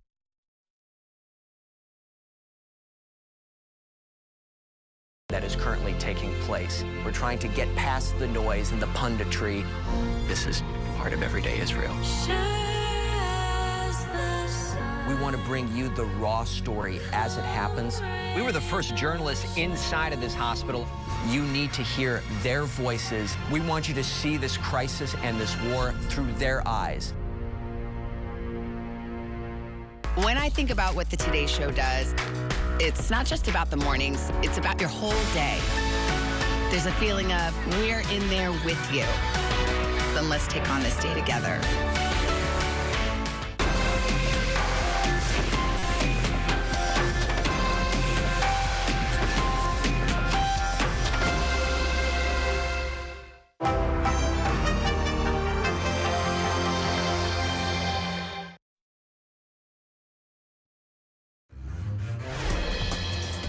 In the last debate, she made fun of me for actually joining TikTok while her own daughter was actually using the app for a long time. So you might want to take care of your family first. Leave my daughter out of your voice. Your adult daughter. The next generation of Americans are using it. And that's actually the point. You have her supporters propping her up. That's fine. Here's the truth. You're just the easy answer. One of the more fiery moments of tonight's debate. Welcome back to our coverage of the Republican presidential debate. I'm Tom Llamas. And I'm Hallie Jackson. We've got the candidates still making their way through their spin room here in Miami. Joining us now is somebody who was one of the biggest targets of the night, former UN Ambassador Nikki Haley. Ambassador Haley, thank you for being with us here. Thanks for having me. Listen, this debate was largely focused on foreign policy, but I have to start with that moment that we just saw. We got to start with scum and these attacks from Vivek Ramaswamy against you here. Can you take a minute to just reflect on that moment, what was going through your head, and help us understand, do you dislike him? Look, I'm a mom. I'm a mom. So the second that you go and you start saying something about my 25-year-old daughter, I'm going to get my back up. But it's not even about the personal part. There are serious differences that I have with him. You know, he doesn't think that we need to be helping Israel. He sides with Putin and thinks that Ukraine doesn't matter. He's okay with giving Taiwan to China. There's so many issues. He doesn't think America needs friends. That's dangerous. I think he has a dangerous foreign policy that we can't afford, and I think he would make America less safe. He called you Dick Cheney and 3-inch heels. Do you think that was sexist? I don't even give him the time of day. He has proven that he is just not worthy of being president of the United States. Everybody knows it. Everybody sees it. There's so many things that he said that were just uncalled for tonight. But, you know, I'll let people decide that. We've got real serious issues. We've got to talk about what's happening. We've got wars all around the world. We've got an economy that's in shambles. We've got a border that's open. And we've got a lot of families that are concerned. And those are the things that I wanted to talk about, not the fact that he got my heel size wrong. So let's talk about some of those issues here, including what we just heard from with our colleague Ryan Nobles, who is live in New Hampshire talking with voters there. I know you were listening when one of those voters talked about you and your answer as it relates to abortion access and what you would push for here. You were, it seems, pushing the pragmatic in your response about what can actually get passed in Washington and what cannot. Do you believe that your competitors on stage are missing something in the dynamic here? Well, I think the fellas deal with this differently. I look at it from the perspective that this is personal for every woman and every man in America. I had a roommate who was raped in college. I wouldn't wish on anyone what she went through wondering if she was pregnant. What I'll tell you is I'm totally pro-life in every way whatsoever. I just don't judge someone for being pro-choice any more than I want them to judge me for being pro-life. So when you're looking at this, I don't want to see this divide. Women don't want to be divided over this. I want this in the hands of the people. I want it at the states level. But if you're going to talk about a federal bill, at least be honest with the American people. Don't make them, you've got Democrats making people feel scared that something's going to happen, and you've got Republicans trying to push something that's not even realistic. So I'll ask you to same question that I asked Governor DeSantis before you. Should Republicans even be pushing a federal bill at this point, in your view? I think we always want to save as many babies as we can and support as many moms as we can. And so I think the reason why I talked about consensus is let's see where we can get 60 Senate votes. Let's see, because anything would save more babies. It would do more. And so, and as we're seeing state laws, come up, it's just like I said, we don't want to see a woman who gets an abortion get put in jail or get the death penalty. There's certain things that I think there's a place, but there has to be consensus if that's going to happen. Ambassador, let's turn to Israel and Hamas. You have been attacked for saying end Hamas. Former Governor Chris Christie says, what does that even mean? My question to you is this. Israel obviously suffered a horrific terrorist attack. Innocent Israelis were killed. They've been kidnapped, likely being tortured in that tunnel system there in Gaza. Can you destroy Hamas without destroying Gaza? Essentially, is there any way to do this without all those innocent Palestinians now dying as well? Look, I mean, we've always focused on civilians versus terrorists. I think that's important. That's what America does. That's what Israel does. That's what civilized countries do. But the reality is, if 1,400 Americans had been brutally murdered that way and Americans taken hostage, would America be okay with that? We would not be okay with that.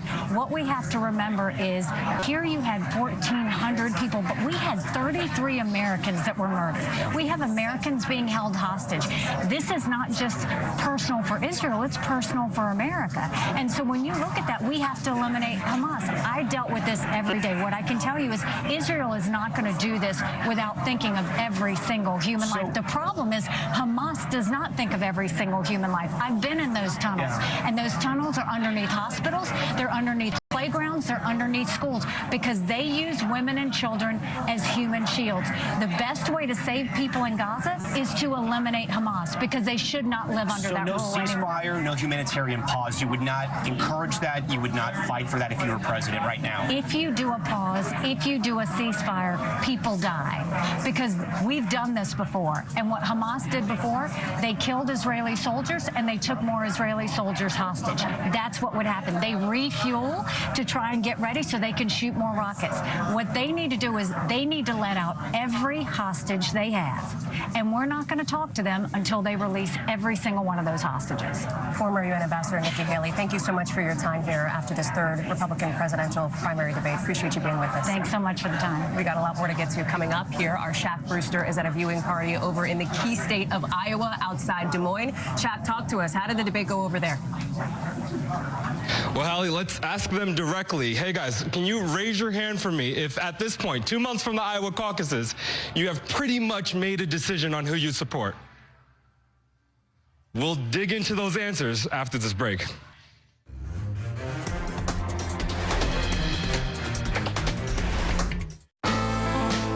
Growing up, Hughes and Cowboy was one and the same. My daddy's a cowboy, I'm a cowboy, and I'm raising a cowgirl. And discovering that my family comes from farmers for generations. This life is in our blood. We ain't stopping no time soon.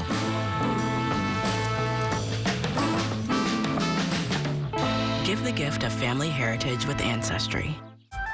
I'm Sarah Esrich. I'm the Life Enrichment Director at Independence Village, a senior living community in Waukee, Iowa. Everybody here really make you feel like family and that they love you. Our goal with TikTok was to enrich the lives of our residents and just to be able to show people what senior living can be like. I think I am a TikTok grandma. My kids think I am. I mean, we're the ones that are being entertained. Time goes fast when you're having fun.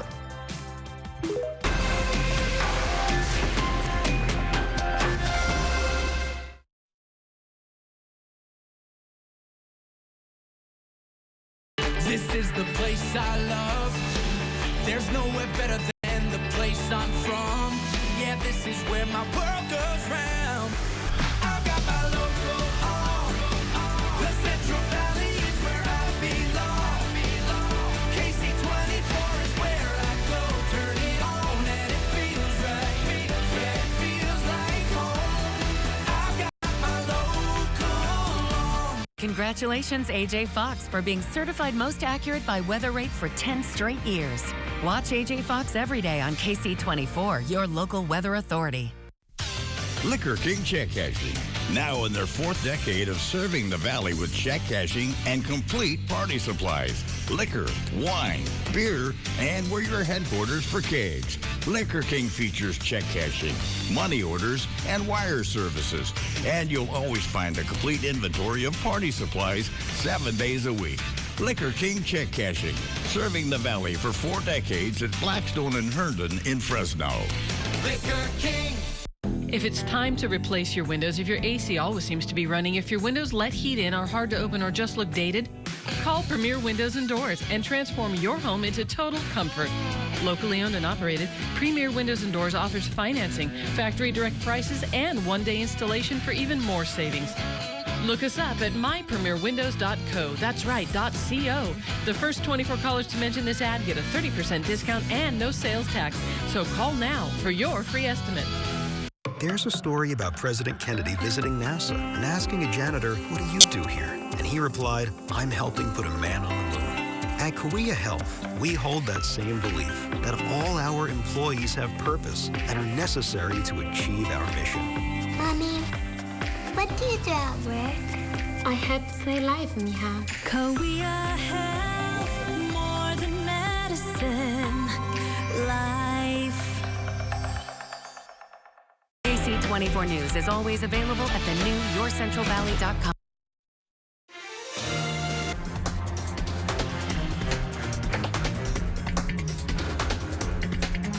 We are live here in Miami, giving you a little bit of a behind-the-scenes tour of what this arena, what this debate site actually looks like. The candidates walk down this hallway after coming off the debate stage and head here to where we've been coming to you from, into what's called the spin room. These are all our friends from various media agencies, reporters from lots of different outlets. They come in to hear from, if not the candidates, then at least campaign staff, surrogates who have come here into the spin room. Let me take you further into this a little bit. It's pretty packed out here. And if you're wondering what happens, you can see each of the surrogates has a sign. Tim Scott's team is here. Vivek Ramaswamy's team is over there. You've got Governor Ron DeSantis' team here as well.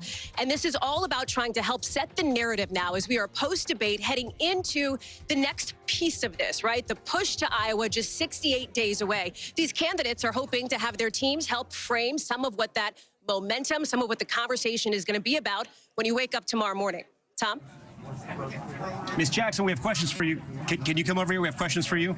We have questions for you. None of the spin matters if it doesn't change what voters. Come on over, Hallie. President Trump is by far the front runner nationally, as well as in the critical early voting state of, here she is, not running for office, but joining me live.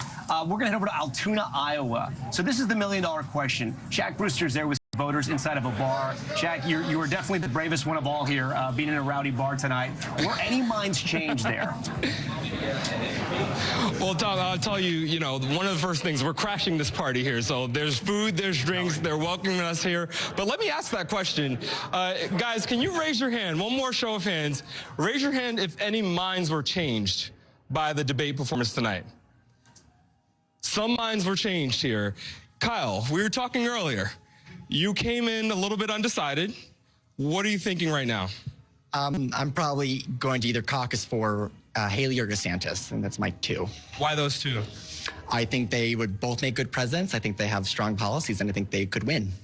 We saw in the latest poll, they were actually tied. How are you going to make a decision? What's going to distinguish one or the other? Well, there's 2 months left of this campaign, so I'm sure, a lot of things will happen in that time. I'll tell you, that is one of the most Iowan answers, because earlier he told me that he was going to wait until the actual caucus day to make a final decision. I want to talk to you guys about this. What are you thinking? What did this debate change for you? I was excited about Vivek early on. He captured my attention, but I've been thinking that he lacks a few things, and I also like DeSantis and Haley, but I do need some more time. I may have to make a checklist. What's on that checklist? How are you going to make this decision? Well, first of all, I feel like any 5 of them would have been better than the corrupt and incompetent leadership that we have now. That's right. So, but I feel like there's the world order is fracturing a little bit, which is what concerns me about Vivek. He doesn't pay enough attention to that. I like that he talked about the war at home, and that's what I really like about him. But that world order fracturing a little bit. We may be in a pre-war era here. And I feel like we need really competent, serious, and sober leadership. And so whoever can give me the best read on that is who I'll probably support. Thank you very much. And, for you two, we talked earlier, and you came in, you said you were leaning Donald Trump. What are you thinking right now? Well, Probably still. However, as I've been telling you and other people, there's a lot that still could happen. And I don't mean bad things, just things that could maybe happen that, who knows? So my allegiance is still with Donald Trump, but I really like the way that Ron DeSantis came out, I think much stronger in this debate than he did in the first one. I liked his answers that were very direct. They were very understandable. I liked that his military background came out. I still swing back to Donald Trump, who kept peace for 4 years, and he was very, very strong in keeping the peace. I like that. I think that Ron DeSantis could actually do the same thing for us, you know, if he were elected. Let me get one more person here, or let me actually toss back, and I'll do one final show of hands. We're in Iowa. These are the voters who are going to get to have their say first. Tell me, who do you think for the next debate, should Donald Trump be on the stage? Raise your hand if you think he should be on stage. You see nearly the entire room. We'll send it back to you. Yeah, they want to see him. It's unclear if they ever will. Shaq Brewster in Iowa tonight. Shaq, thank you. Join us now live. One candidate who was really trying to pick up some of that voter support, Senator Tim Scott. Senator, you have made your personal story, right, part of your campaign. Yep. You had two moments I thought resonated. One, talking about how high gas prices are actually a gas crisis in some families. Yes. And also talking about Iowa farmers and how if you raise the retirement age physically, it could hurt them, almost kill them. 100%. When you think about the Iowa farmer, there's no doubt about it that the physical wear and tear on your body is tremendous. So when you're talking about raising the retirement age from where it is today by a year or 2 or 3, that is devastating to the average person who is a blue-collar worker. I think we should take into consideration the fact that it's not just Social Security that is the challenge. It's all of our mandatory spending and, frankly, our annual appropriations that has skyrocketed. That's why I talked about going back to pre-COVID levels of appropriations on an annual basis, as well as dealing with the overall state of spending so that we can manage our resources better. But we have to actually increase the economic activity in the private sector so that it converts to more resources in the public sector and cut our spending. I'd like to lead the charge towards a balanced budget amendment. Senator, let me ask you about some of your comments on Iran, and specifically what sounded to my ear like a new policy that you're essentially rolling out, or a new position that you're backing, which is that the U.S. should, in your view, potentially strike Iran here. There has been a lot of concern, as you well know, about any further escalation in the region, putting the Israel-Hamas war on an even more terrifying glide path toward broader conflict. How do you manage those two things? Very easily. What we've seen since October the 17th has been 40 attacks on military personnel in the region. What we know is that appeasement is a terrible strategy that leads to more chaos, more conflict. And frankly, if you want to reverse that, to de-escalate this situation in the Middle East requires us to cut off the head of the snake and or to strike in Iran. That is what is necessary for us to deal with the challenges that we see in the Middle East. It is really clear. Hamas gets 90% of its funds from Iran. Hezbollah, similar fashion. So what we know that we need to do in order to reduce the number of attacks, proxy attacks on our military, is not just to strike a warehouse in Syria. It is actually to turn our attention to the funders of terrorism in the region and the attacks on American military. And let us not forget, we've lost American lives. I know we talk about now, I think it's up to 16 or 1,700 Israelis, 35 American lives. All of that blood goes back to Iran. If you want to de-escalate the situation, it starts and ends with Iran. You cannot negotiate with evil. You have to destroy it. Senator, I asked this next question not easily. Campaigns are tough. You sacrifice a lot of your time. A lot of people work very hard for you. You work very hard. You're running around states, spending a lot of time in Iowa. The threshold for the next debate is a little tougher, right? You have to be 6% national polls, or in one of the first 4 states. You have to have 80,000 unique donors. We know it was a challenge for you to make it to the debate stage here. Do you think tonight is your last debate, or can you promise your donors and your voters you're going to be there in a month? I'm 100% confident that 30 days from now in Alabama, we'll be hanging out having a conversation question about, wow, Tim, you were actually on the stage. Of course I'll be on the stage. What we saw in less than about a week, we saw thousands of people come and donate to our campaign. And our numbers already are helping us to qualify in Iowa for the next debate.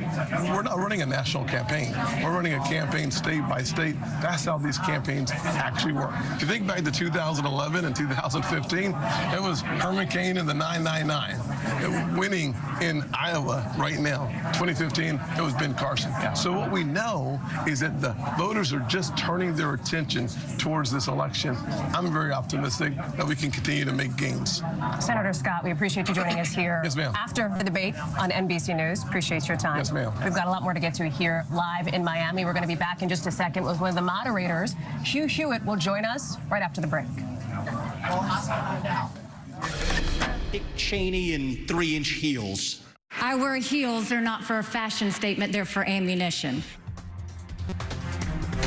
Okay, again, this is a status bar. This is a search bar. Let's know the difference, okay? Social media. It can be overwhelming for a young homeowner turning into their parents. Now, what does it mean to slide into someone's DMs? It sounds like a lot of fun. Okay, we're not ready for that. As a team, we'll get there. It might be a fruit emoji, but that doesn't mean they're talking about fruit. Progressive can't save you from becoming your parents, but we can save you money when you bundle home and auto with us. Okay, do you really think we need 47 photos of fun dinner at Pam's? Yes.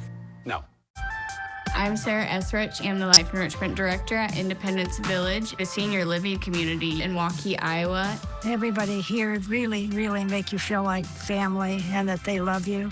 Our goal with TikTok was to enrich the lives of our residents and just to be able to show people what senior living can be like. I think I am a TikTok grandma. My kids think I am. I mean, we're the ones that are being entertained. Time goes fast when you're having fun.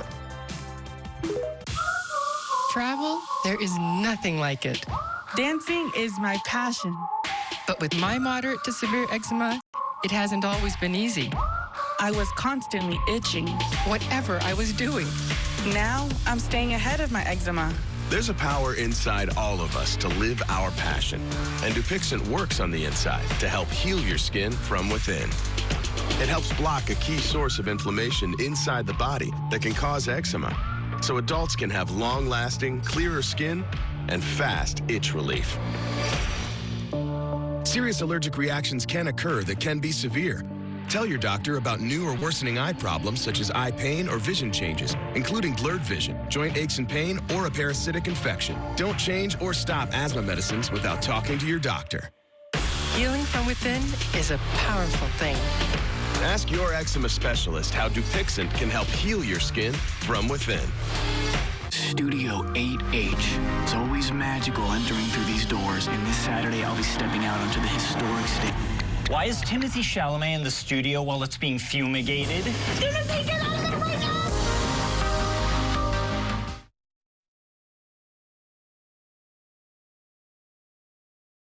now! Fresno is coming down. What's going to happen to it?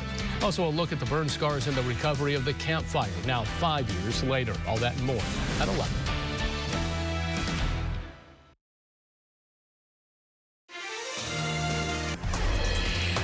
I'm telling you, Putin and President Xi are salivating at the thought that someone like that could become president. They would love to see that.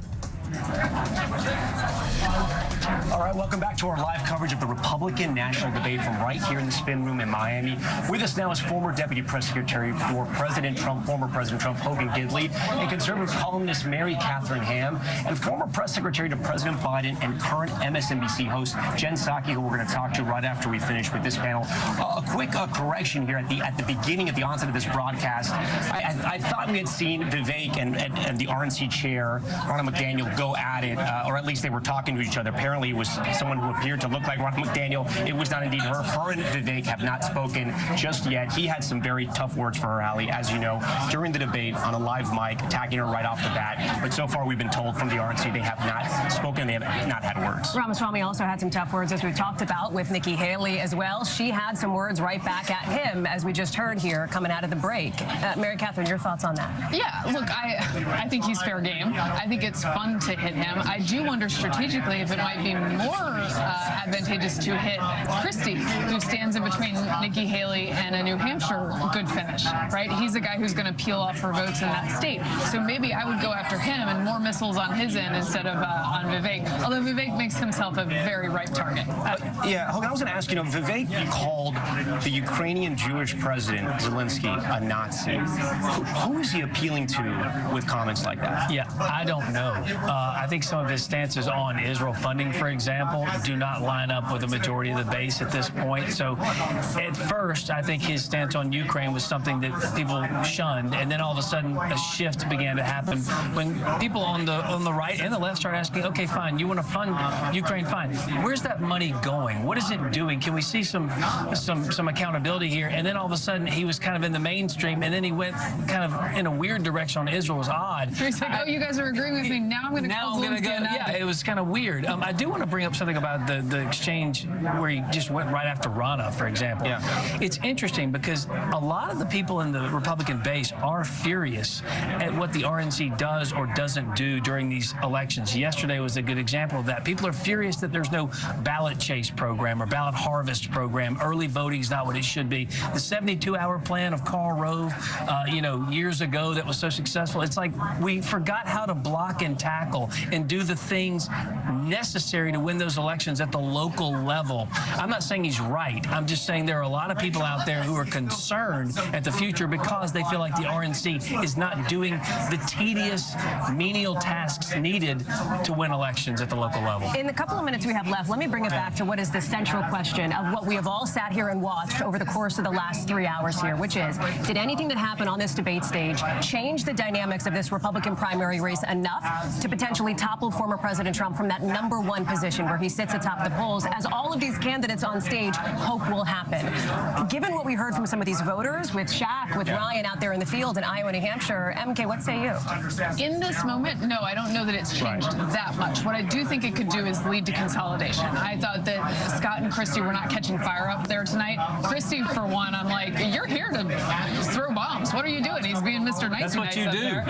Please entertain me. And he wasn't even doing that. So I think that could lead to consolidation, which does lead to a chance. If it's Haley and DeSantis, who I think showed why they are top of the pack in this group, then it gets to be a much closer thing for Trump. Hogan?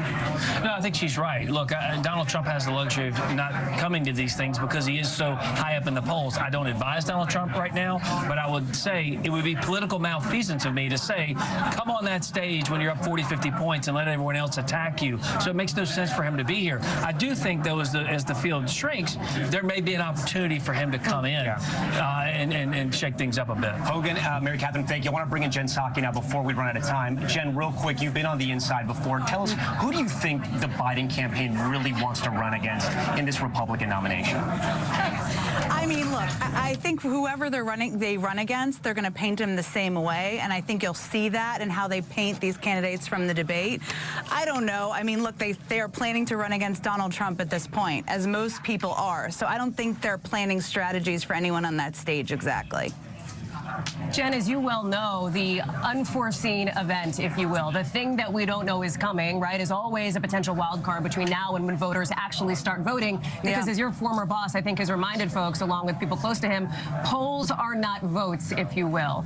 Talk to us here about how people that you talk to on the Democratic side, and we've largely focused on Republicans because this is a Republican primary debate. Of course. But what are the people you're talking to saying about the next steps here?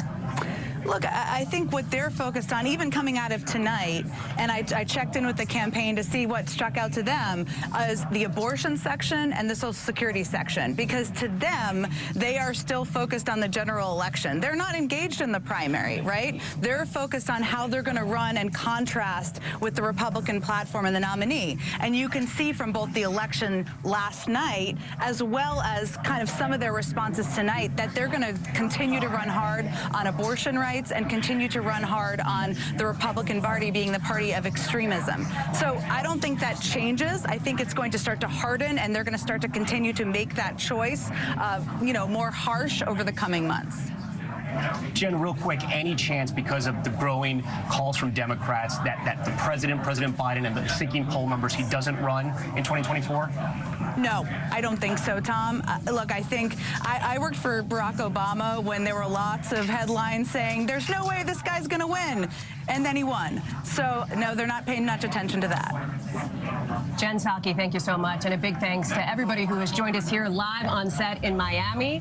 That wraps up our coverage of the NBC News Republican presidential debate. Much more tomorrow on Today and at NBCNews.com. For all of us at NBC News, good night, and thank you so much for watching.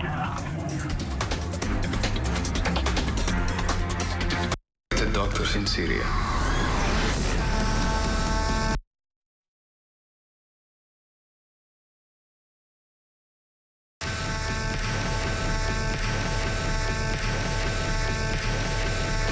KC24 News begins with your forecast first from your local weather authority. I'm Chief Meteorologist AJ Fox. Temperatures dipping into the 40s already in Hanford. We're right at 59 in Fresno, 50 in Madera, and Merced, 52 in Visalia. Live radar shows that our skies are pretty clear out there right now. We had a lot of sunshine today. Our valley cam. This is at Block Construction on the north side of Fresno, showing those clear skies. It looks like